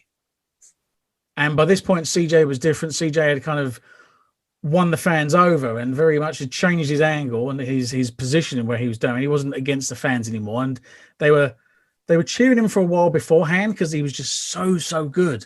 But then they had a reason to like him. And then it came round to Crowley and CJ again. But this time they were on different sides of the fence. And going into that match with CJ was, again, story-wise, it was built to this point that you'd face CJ at this point 2, 3, 4 times in singles and tags. You'd never beaten him. Yeah. Never, ever been able to get the win over him. So going into this, even though you'd had this meteoric rise and you'd got to the top, CJ had been there before. And CJ had beaten you every time. And this was everything on the line. And it was not just the championship, but it was that, can you prove it to yourself? This for you, yeah, you can get all the wins in the world, but unless you can beat CJ, everything almost kind of means nothing. Yeah. And for him as well, it was like, I've got this perfect record on the line. I can't lose to Crowley. And going into that, I think people were as much invested in that as they were in the You and Memes match, if not more, because they'd had this feud going for so long. And I remember going into it, there was a concern that how are you going to be able to top what you'd done before? I knew you would. But on the night, it delivered and then some. Take me through that as well. Give me a bit of feedback on that one. Yeah, I mean, it's really poetic, that one, because obviously it's my first singles match. So I almost see the 6-man as like a kind of trial, like little test. And it was like pre-Crowley. Still Crowley, but, finding his feet. The one-on-one was my second UBW match. And that was like, I see that as like a very clean, clear debut of Crowley with his proper gear, and he's professional. He's not just some guy figuring out if he wants to do this. And, I never expected to win that, but we put on a show. I traveled outside of UBW with Chris to other places, and we wrestled. And again, because I learned so much from him. So it's a very interesting build, and people know this. We made it very clear to people. It's like another win for CJ, because it is what it is. It's such a good story because, like, yes, he now has the championship. Crowley's at the top of the mountain, but he's taken a journey that has avoided CJ Carter. Now, if he'd taken the journey that included CJ Carter, would he have got to the top? Mm-hmm. And that question's lying there. And it's hard because it did kind of feel like, I was facing some really talented people. I faced Bobby, and I absolutely adored that match. Like, that was such a fun match for me. I really, really enjoyed that. But CJ was like the crowd it was that story being told for a long time. And yeah, and eventually the champion has to fall, right? And up to this point, I don't know how long the previous championship reign was, but I was on my way to becoming the longest reigning. It was about defenses. Nobody had ever defended 4 times successful. And this was also another thing on the line, that if you were to win this, you would go in the record books again as being the first person to successfully defend the British Championship 4 times. Nobody had ever done it. Everyone had failed either the 4th or before. Yeah. Yeah. Which is such a cool thing, because that suggests that the storytelling is still good and the character work is still good and all this kind of stuff, because it is a usually indication. It's like, look, you're doing great. You've faced these people, but we need to move on because the story's hard to tell. So at that point, it was still thriving, and that was a huge win. But this was the biggest story, and this felt like the end of a story. And that's the beauty of it, because people were like, genuinely like, this, if who else is there? There is no one else. And see, if anyone, it's CJ. And then the presentation of that match, and he came out in his coffin. Everything was so epic. It really felt like a big deal. It felt like a UBW WrestleMania vibe. It was their WrestleMania, like, yeah. It was awesome. And I've watched that match back multiple times. Again, classic me. I'm like, yeah, well, I do this differently, and all this kind of stuff. But like, I am so proud of that. I, again, did so many things I hadn't done before. We both went all out. We really hit each other in that match, and you can see. And we did some tremendous stuff. And the crowd was so torn. They just really didn't want this twat version of Crowley to carry on. And somehow managed to scrape through with a lot of cheating. But on paper, Crowley finally won. So, and yeah. I was in the crowd for that, because I try and get in the crowd when I can do. I'll try and manage backstage, but I try and be out there for the big ones. Yeah. And the feeling in the crowd as it got further and further into the match and we got closer and closer towards the pinnacle, I could literally feel people's emotions. And when you beat CJ and you finally overcame that demon, I could feel a deflation. It literally was like the air was let out of the place, because everyone was just like, oh, if CJ can't do it, nobody can.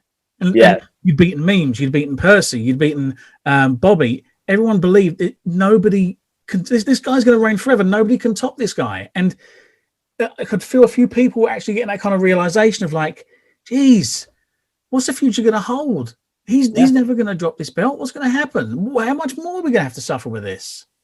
Yeah, and don't forget I beat Simon Miller, who's a giant beast. Simon Miller as well, of course, yeah.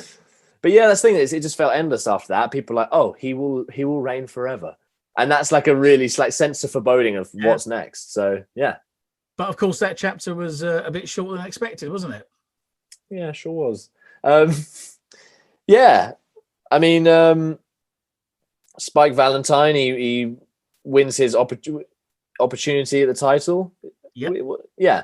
And, heel Crowley, this is the issue with heel Crowley, is that egotistical, especially that version of him at that and me at that point. It's like, it's kind of like, well, honestly, it's like you're all thinking this is endless. I'm thinking this is endless.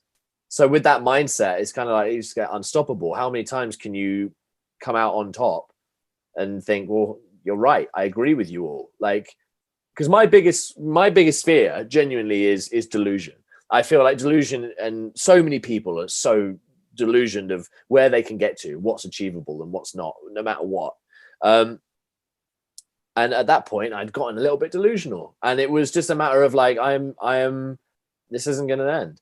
And then the beauty of that is that like Spike had no idea I was going to come out, and like legit, he had absolutely no idea. Yeah, and I'll jump in here for a sec, and you're much like me that keeping stories and keeping kayfabe is very important. But I think this is one time that we blow those walls down completely, because we'd spoken before about this, and it was always planned that Spike was going to be the successful heir to you. And the idea came up, and I don't think it was mine. I think it was yours, wasn't it?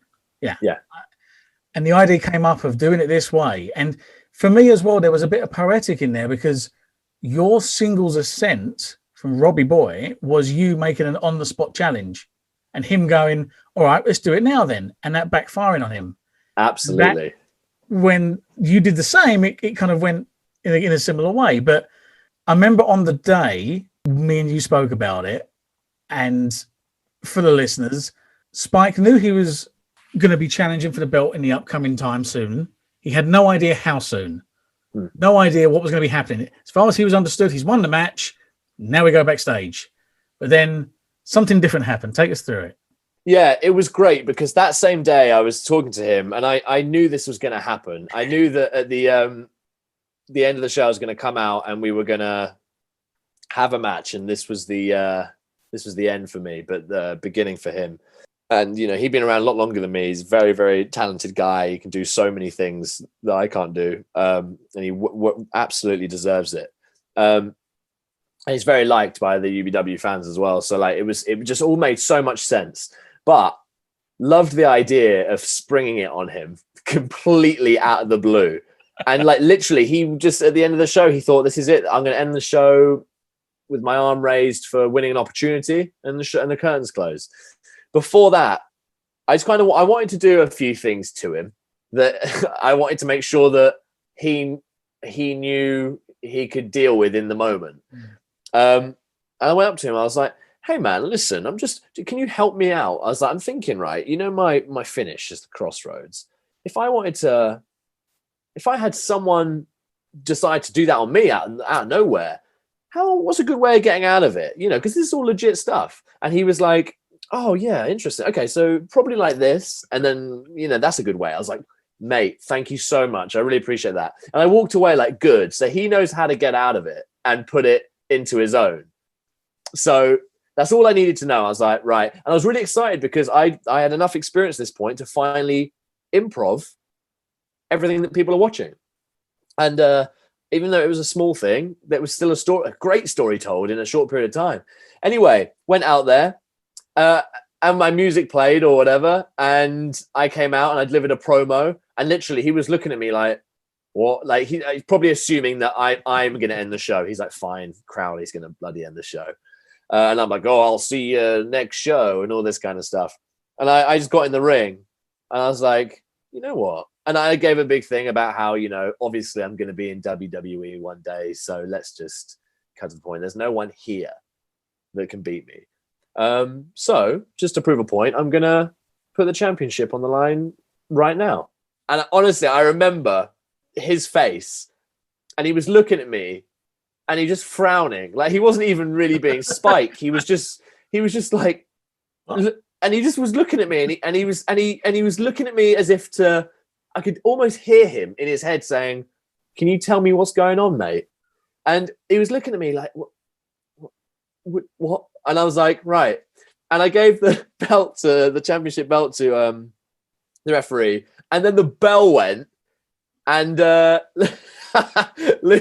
yeah, Spike was just like frozen, like, what the hell is going on? He was in his championship match. And yeah. No, I speared him. and you know, I just ran at him and he was like, "Ah!" So like, what are you going to do? You're going to take that. You can't not. Yeah. And then we kind of went through it and went through the motions and we read each other's minds and we body language and kind of did what we did. We worked together and it was an amazing experience. And, you know, he's a smart guy. So he would have clicked that I got him in the crossroads and like he thought about earlier. He's like, "Oh, right. Okay. I see." That was like a hint of what, if I ever find myself in this position, this is what I do. And he did. And then he hit it on me. And I took it like a champ on my way out. And yeah, and Spike wins later, yeah. And again, the place lost it. I think they were pretty exhausted as well. So like they were, and he was incredibly emotional. And then I left feeling very, very proud of everything I'd done up until that point. It was special, and it was for me. There was an element of fear because we were just letting it happen, and there was no planning, there was no understanding, and it was like this is literally going to be second by half second as to whether this lives or dies. And there was a lot of faith to put in some poor bugger that doesn't know what's going on. But I knew that the pair of you would be able to do it, and you would be able to even though you had less experience than him, you could take him through that. And yeah, the place went absolutely, to quote Pat Patterson, the place went banana. They went nuts because they saw this guy they'd learned to hate get vanquished and the ultimate underdog in Spike Valentine win it. And I remember just looking at him, and I got in the ring afterwards to put the belt on him, and he was in pieces. Yeah. Just the emotions. And all I remember is just hugging him going, "This is your moment. I'm getting out. Stay as long as you want." And got out the ring, just let him have his moment. And like, "This is about you." And the whole time you're working it on the apron and on the rampway, and you're all the way back to the curtain. And I remember him getting back and just looking at you and going, "What? What was that about?" Yeah, so he got back and he looked at me and you know he was so emotional, And he looked at me, and the first thing, he just gave me this big hug, and he said nothing. And I was like, nice one, man. I'll never forget that. And I was saying, because I'll never forget that. I like you say, on the apron, I was devastated. I was looking at him like my whole life had flashed before my eyes, because that was gone. Everything up until that point, all my achievements are just, this was the pinnacle. And you knew that I needed to take a break. You knew that I was burnt out. And not from UBW, from wrestling. Like I was working so hard. I was getting everywhere. I was exhausted. There was shows where I was just really struggling because I wasn't being able to keep up with that and my outside life and acting and auditions and all this. And I was really, really burnt out. I needed a break. And it was all very real. Like, you know, even if we say like kayfabe or no kayfabe, there's always this element of reality to it. But yeah, I just gave him a hug. And I said, I'll never forget that. And I was like, you happy? And he just nodded. He was like, yeah, I'm happy. And I was like, legend. Like, it was we didn't say much to each other after that. And it was really, I think it's just because it was just so much. Yeah, it was an amazing moment. And it's one of the proudest things I've ever done in the 20 odd years that I've been in wrestling. It was because it was organic, totally organic. And it was a good story. And it ticked a lot of boxes at the same time. It helped take the pressure off of you and give you that break you needed. And kind of start getting you back to where you needed to be. It did everything that we needed to do in terms of your full circle. We told some great story points along the way, and it ushered in a new kind of era. I mean, I did say to Spike recently that the minute after he won the belt, the pandemic hit. Yes. Clearly, this is something like, you know, when you upset God and he sends locusts.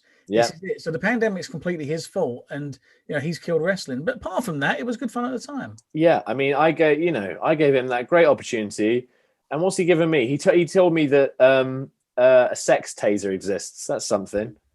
So I think that's a fair that's trade. A really, really good name for a wrestler as well. Sex taser. Sex taser 3000. Ooh, 3000. Nice. But yeah. So I mean, apart from the fantastic story that we've told in UBW today, and I've got some ideas for when we can ever return to shows, and I'm looking forward to the next chapter of Crowley. But we'll unwrap that when we get to it. But so go on. I was just going to say, yeah, I feel like I've got a lot more to give, and I'm excited for the future. So I look forward to that when we can. Yeah, you've had a chance to recharge, and I think the next stage for everyone's going to be a real kind of, it's going to be like a Pokemon evolution for a lot of people, and it's going to be good. The UBW roster's sick. Like, and it's even better now. Like I said, Tommy Kyle's like just getting more muscular and getting better than which is nuts because he's insane. And like, you know, you got Sassy Bear that he's constantly training, and like Paddy O'Connor, he's losing his mind. So like, but that even more so that's interesting. So honestly, the roster's very good, and obviously you bring in talent outside as well, and the production with Greg and that has evolved immensely. It's changed the game for everyone because we wouldn't be able to put out stuff like we could before without that. So huge. And the training facility, massive. So yeah. I'm very excited for when we can finally return. And I think, you know, everyone's going to be so excited, but I think everyone's going to have their year when we get back. Yeah. So aside from that, and the fact that you have completely set the UK scene alight for the past couple of years, everyone's wanted a piece of Crowley. Everyone's had Crowley somewhere. You've been the one person that everyone's been talking about. Last year, obviously, was a bit of a throwaway year because of the pandemic. Everything stopped, training, shows, everything just went to pieces. And I know from a lot of people I was talking to, a lot of people were really kind of starting to lose their faith in wrestling and lose their mind in wrestling. There was a lot of negative things that happened last year as well. And a lot of people were kind of giving up on wrestling, and they desperately needed something to help them cling on to it. And then Crowley comes along with this concept idea of You Are Cordially Invited, which you planned for New Year's Eve to finish the year off. And it got a tremendous amount of buzz around the internet scene around it. And you produced something that I think most people thought was impossible, because you basically made a mini movie with a bunch of wrestlers, the kind of stuff that normally would need millions of dollars and you wouldn't be able to pull off. But you pulled off something that I think completely rewrote the game. Since WrestleMania last year, cinematic matches have been a thing. We've had the Boneyard match. We had everything that Bray Wyatt's done, and everyone else is trying to do cinematic versions of stuff. But Your Cordially Invited was very different because it went in a completely different way, and it wasn't a wrestling match; it was a fight.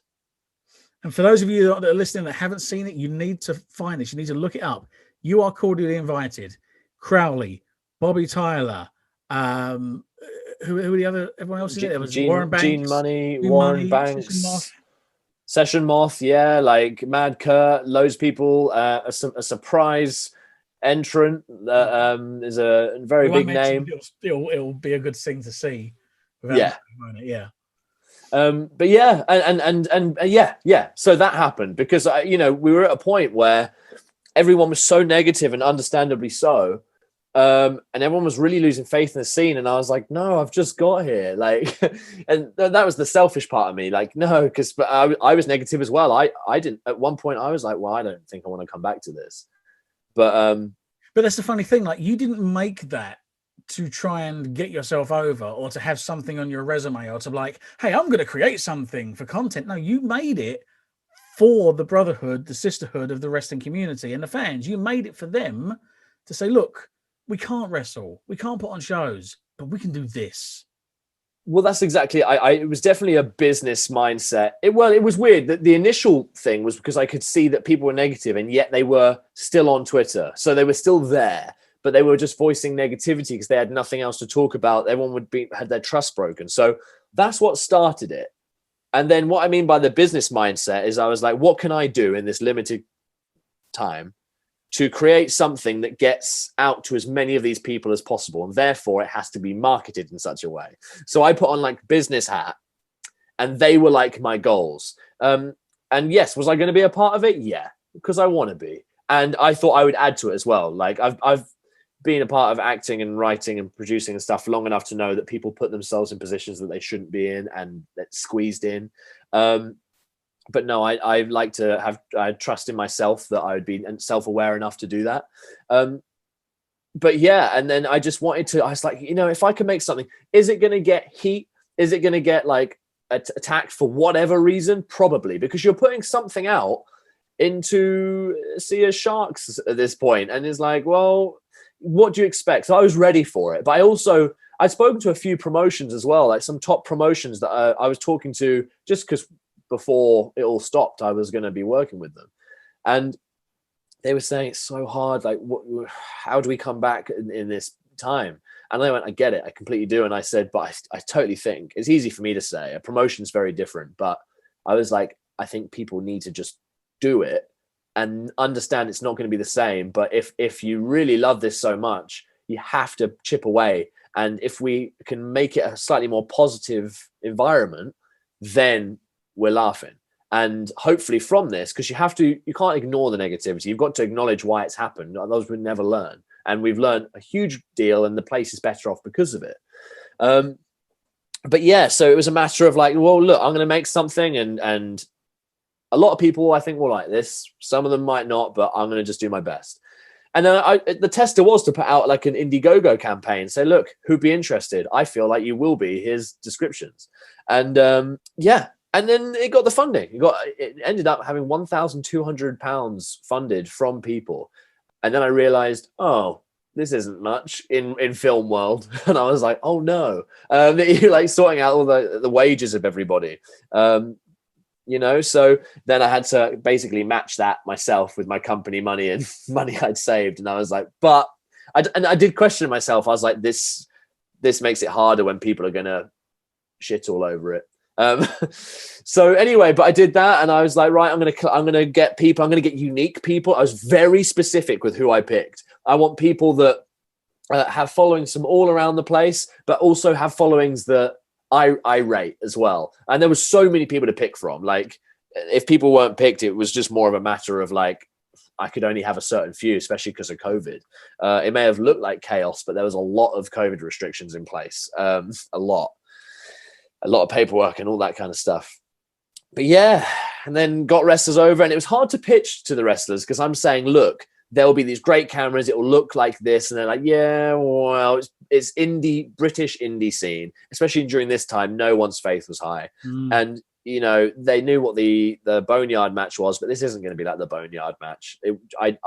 I didn't massively rate the Boneyard match. I found it entertaining. I thought it was great for the time because Undertaker and all that. I thought this is actually really, really good. But I didn't rate it in the idea that that's what wrestling is going to be moving forwards. I was like, no, I like it as like a special attraction. That's great. And then if they're like that, then awesome. There's a place. But I wanted this to be different. I wanted this to be more like a wrestling experience. But then they got there and they saw these like massive cameras that I'd got in from contacts and years of doing this, and all this kit and all this lighting, and they were like, whoa. And then like all this food as well. They were like, wow, this, and and they were back in a locker room. Yeah. This is the first time they'd been in a locker room for so long. The vibe was amazing. I also was very, very picky in regards to picking people that I thought would be positive and be really like happy to be there and just a positive vibe on set, which succeeded. Everyone was. And it was an opportunity to put absolutely everyone over. Every time you see a face in that film, someone somewhere popped. Like someone was like, oh, God, I haven't seen them in ages. And it highlights people that deserve to be highlighted for whether it's because people miss them or because they're more new and they deserve a spot. It was amazing. I feel like it put everyone over going into 2021 when I was hoping it'd be a bit more active. Even at this point, I was hoping it would be a bit more active, but optimistic. But like going into 2021, and they're the faces you remember, all of us that have got together. And it's like you think, and Brit Rest is dead. You hear it all the time. And I'm like, okay, fine. I'll make something that really, if you think Brit Rest is dead, I will show you that Brit Rest is dead in the most creative, most like unique way possible, highlighting how much talent is there. I will really put a nail in this coffin. And that's what I did. The thing is, yeah, it's a long road back for a lot of reasons, and there's a lot of work to be done. And what we go back to is not going to be like anything we've ever had before. And I've been around the business 25 years almost. And it's going to be something like we've never seen before. But it has to start somewhere. And something like You're Cordially Invited can be the springboarding off point for it, because it can show everyone that, you know what, there's still talent there and there's still good people there. And there's still people that the minute they get a chance to show, they're going to do it. And maybe there'll be a part 2 of that down the line with even different people in it. Who knows? But it showed that we can do more. And all you need is people to believe in it. And I think UBW's shown that to a degree, that we're on a shoestring budget. We live show to show, but we've had stuff where we've put on like a mini WrestleMania and people go, wow, what the hell? And to have someone like yourself that has that much belief in it and that much trust in it and that much faith to put up your own money, to put up your own time, to put up your own resources, to put something out that everyone can look at and go, wow, okay, that's something I didn't expect. And yes, you're going to get people that are going to shit on it. It's art. Art's subjective. You're always going to get people that don't like something and others do. Or you're always going to get people that like something that others don't. There's contrarians out there. There's hipsters out there. It's going to happen. But I saw afterwards the resounding feedback was positive from fans and workers alike. Everyone enjoyed it. Everyone loved it. And everyone loved the fact that it was so different. We'd never had anything like this before. And how has he managed to pull this off without having a multi-million-dollar company behind him? And I said to people, it's because it's Crowley. Nobody else would have the drive and determination to do it, but it's Crowley. The best thing you can ever say to Crowley is you can't do it. Yeah. You'll do it. Yeah. He'll do it. And yeah, you pulled off something that, I don't know if you've ever seen them on YouTube or not. There's people that have done kind of like Mortal Kombat or Power Rangers. They've done like dark versions of those. Oh, yeah. And they're really, really good. Yeah. But there's a lot of money behind them and they've paid multi-million-dollar kind of productions and they're fantastic. And they've been done over months and months and months of filming and post-production. And you look at this and you go, Crowley did this on the spot. He did this in one day. And he did this and put it all together. And it's a mini movie that's really good. And it's got great quality and it's got great production. And that's all just one guy's vision with a bit of work. And that's what we've come out with. For me, that makes me really positive and really hopeful for the future, because that's going to lit a fire under a lot of people. Yeah, well, I mean, it's tricky because, yeah, it's hard because it certainly wasn't one day. It was 2 days of Crowley, filming. I'm putting you over here by saying you've done it in one day. Don't kill it. I did it in an hour. You're right. One take, go, done, finished. Gun. Yeah, we did it all in one take. It was great. But yeah, no, I hear you. And like, considering it was a kind of like spontaneous, right, I'm going to do this. I set myself a time limit. I've never done that before. Very stressful. I doubt myself a lot, despite, you know, if someone says, I don't think you can do this, I'm like, well, you know, like, it hasn't been done before. And I'm like, well, that just means there's going to be someone that does it for the first time and it's going to be incredible. Like, that's the beauty of those things. So you're right. I was thinking BritRest especially, let alone other US rests, you know, like, they don't see the indie scenes, like they don't see this level of quality. And I was like, I genuinely think they're going to be like, whoa, we got that. And that's ours. It's made by BritRest talent. And it has BritRest talent involved. There's nothing like that. And I was literally like, I was really, really proud of that. Although I did doubt myself a lot. Like, the work was insane. Like, and the stress and looking after so many people during a time when there's a health thing going on. Like, that was really, really hard. But I always message people, made sure they're all right. And the feedback I got from the workers, the cast and the crew, they were like, honestly, this has made my year. Thank you. And that's why I wanted to do it within the year as well. I didn't want it to come out.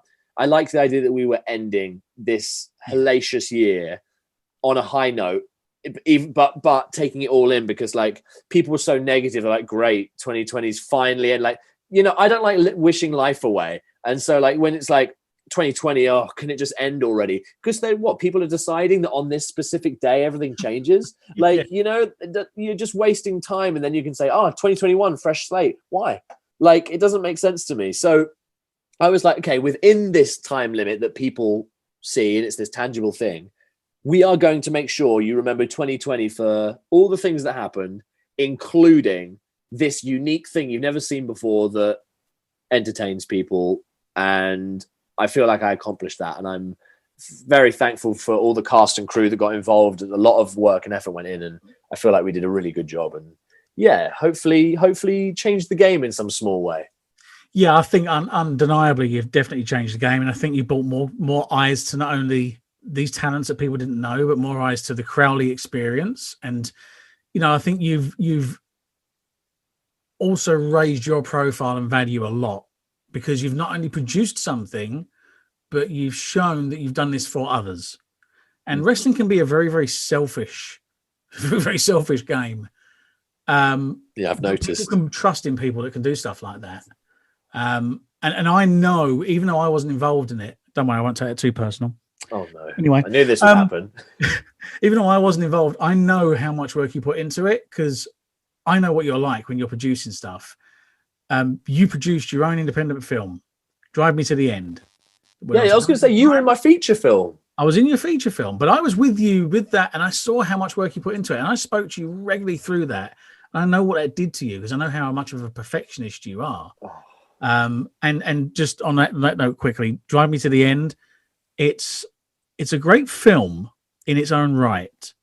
Not only the fact that it's someone that I know that made it, and I was in it doing the worst Scottish accent of all time, but beyond that, it's a really good film. I cried, and I know a lot of people that did, and a lot of people said that putting Crowley out of the equation, this is a great film in its own right, and it's telling a great story, and it's greatly acted, and it's well put together, and it really, for me, showed how the effort paid off.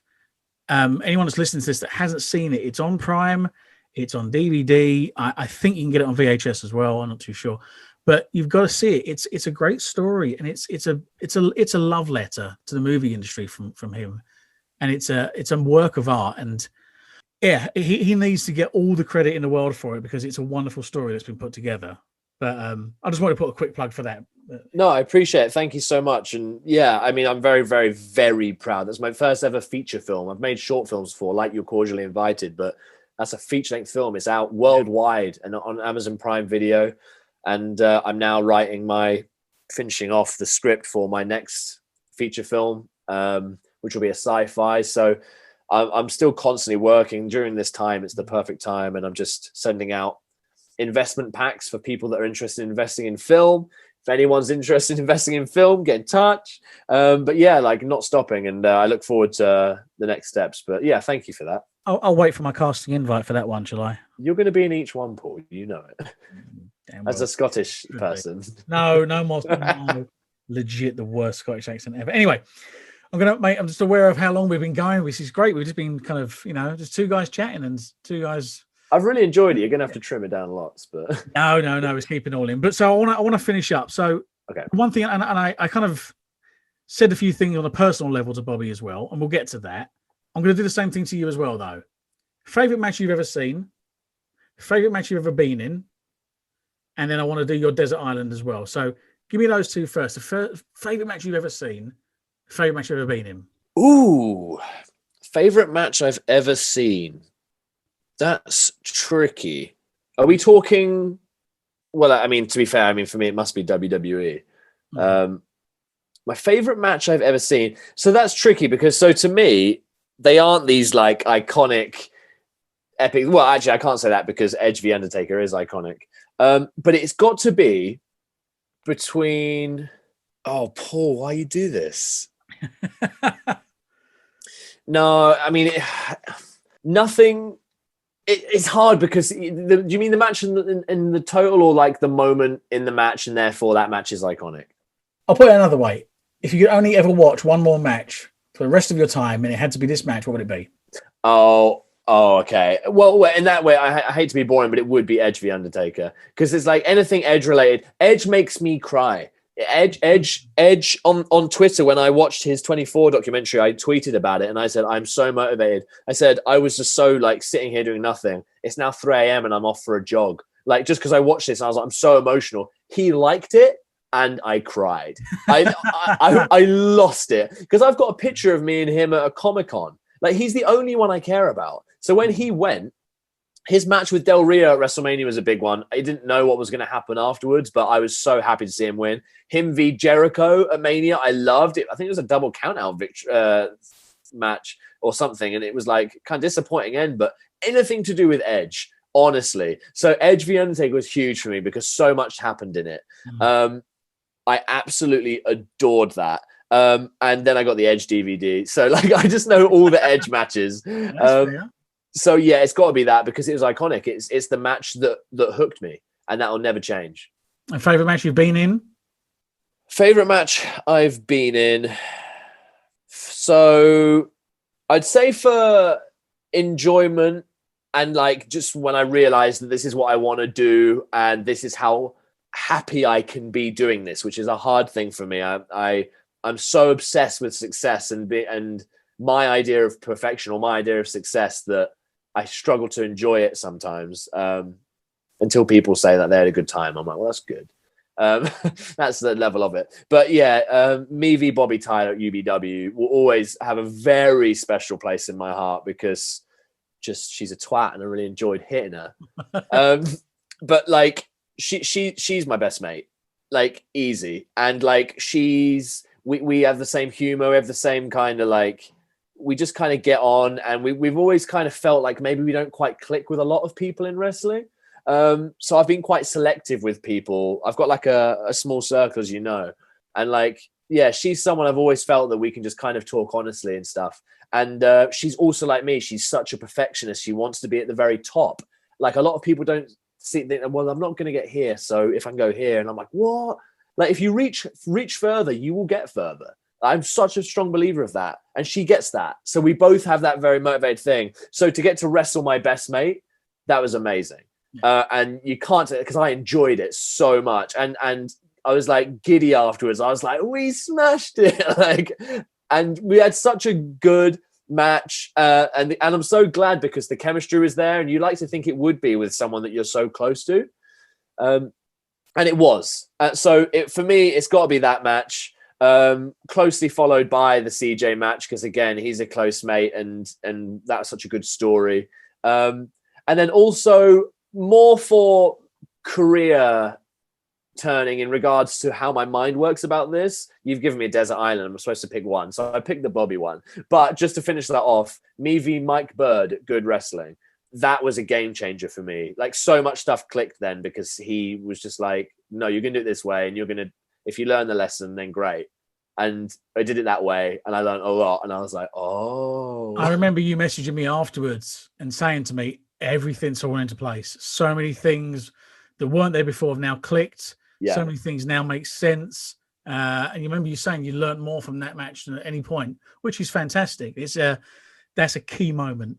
Yeah, I mean, we told an amazing story in just one match, and that's it. And there's no build or anything, and I hadn't done that before. I needed the build, I needed the promos, I need all the stuff I relied on, But yeah, choose one match that is my favorite. It's me v Bobby. That's fair. That's fair. And then the Desert Island one I did with Bobby as well. So you can take one album, and you can take one object or item with you. So the album would be Avenged Sevenfold. For sure, because it just hypes me up, man. Oh, but then you little new metal emo, you. Oh yeah, honestly, I love it. I love Avenged Sevenfold. It's good stuff. That's really tricky. I would probably say the 2007 one, which I think it's just called Avenged Sevenfold, or City of Evil, or Hail to the King. Okay, I'll take Hail to the King, Avenged Sevenfold. We'll go with Hail to the King. Okay. And one item. You got to take one item that's important to you. What would it be? Oh, my one item. Oh, if Winston, my dog, would still be here, it'd be Winston. That was my first thought. I was like, what do I want? I want my dog. Where is he? Winston was awesome. Winston was awesome. Much love for Winston. Big shout out. I'm looking around my room now. What would I take? What's the first thing I think I'd want? Oh, no. Comic Con picture of you and Edge? No, it would not be a picture of me and Edge. Can't do anything with that. Bobby Tyler 8x10. You can use it as a dartboard. Oh, nice. Yeah. That's really tricky. You might have to. This might be the bit you trim the most, just all the pauses. I'm so sorry about this. Right. Because these questions I find so hard because I'm kind of thinking to myself, like, well, I like weights, but if I was on an island, I wouldn't do it. I think about these too much. I think I would. Oh, you know what? If these can be included together as like one set item, it would be my Game Boy SD and Pokemon Ruby. You nerd. Pokemon Ruby was great. You could like find trees and make a little tree house in them, and it'd be your base. You can't do that in any other Pokemon game. Did you know that, Paul? So we've just found out the plot for You Are Cordially Invited Part 2, clearly. Yeah, absolutely. Fantastic. Well, look, we're going to finish up in a second. So I want a little thing at the end I want to finish this on, similar to what I did with Bobby. 20 years this year I've been teaching. I was saying to Bobby, I've estimated somewhere between 150 and 200 people I've taught. And lots of people have gone on to great things. They've gone on to nothing. Some people have been NXT stars. Some have been WWE stars. All different kinds of things. I've never trained somebody that's picked this up as easily and as well as you. I've never trained somebody that I've had as much, not only faith in, but determination to make sure they made it through. We've had lots of long conversations where you've been like, I'm not sure if I want to carry this on. I'm not sure if this is right. I've never been so determined to make sure somebody didn't quit as I have with you. I've never taught somebody that's picked it up as quickly as you did and has had as much innate natural ability for it. If you aren't lined up with one of the major promotions in the next 2 years, it'll be a crime. You could invigorate any roster you go to, and you could pull the best out of any person you work with. I say this, and I say this without any kind of blowing smoke up your ass, because you know I'm very critical as well.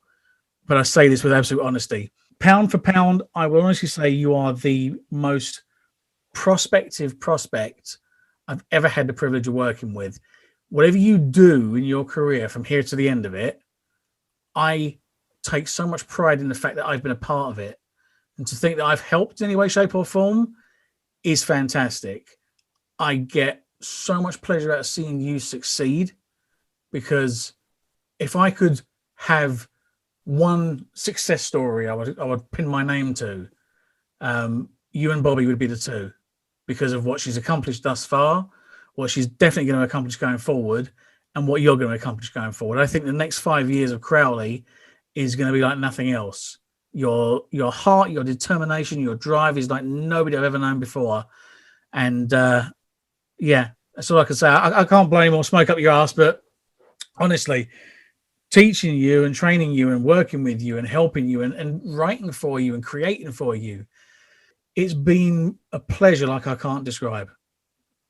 Well, thank you so much for saying all that. And I, yeah, I really, really appreciate that. And it's something that I've always thought is that I can't wait, because if it wasn't for you, I wouldn't still have been training. Like I said, I've gone to all these places, and like, then it was your place that actually got me sticking around. So that's the first key. And then you invested in me, you invested time in me and my wrestling career, but also me outside of wrestling. I've spoken to you about real serious stuff. Yeah. And from then on, I knew that you were there outside. So then you're in my circle, because I'm like, it's someone I can talk to about the real world, which is hard to find in wrestling.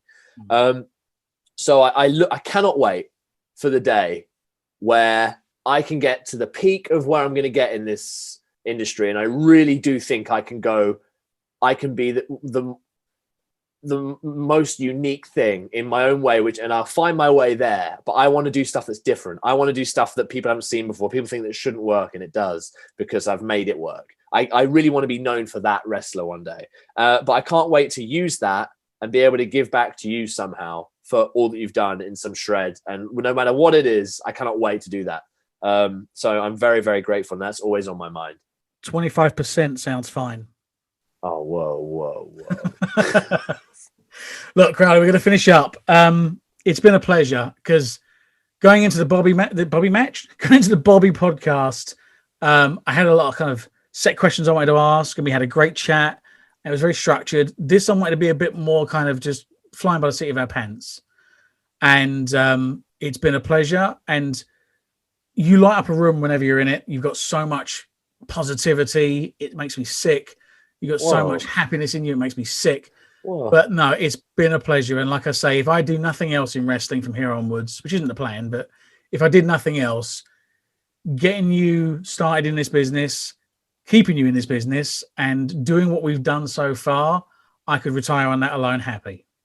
Oh, that's very kind of you. Thank you, Paul. I appreciate it. I've had a really good time. This has been really chill. So it's very, very different to other podcasts. And if people have listened to this because it's casual and like they can quite happily have it on the background, which I think they will, that's great. And I look forward to wrestling you. And it's now I've said it. Now it's out in the universe. Now I have to do it. Is that right? Yeah, I'm going to take those 5 bumps. God damn, 5! You're going to get 5 out of me. You'll get 5, and then you'll just burst in. And that'll be when I trip over because I'm blown. And then you'll burst into dust, and I'll be like, well, I guess I win. Like Mumra. KO.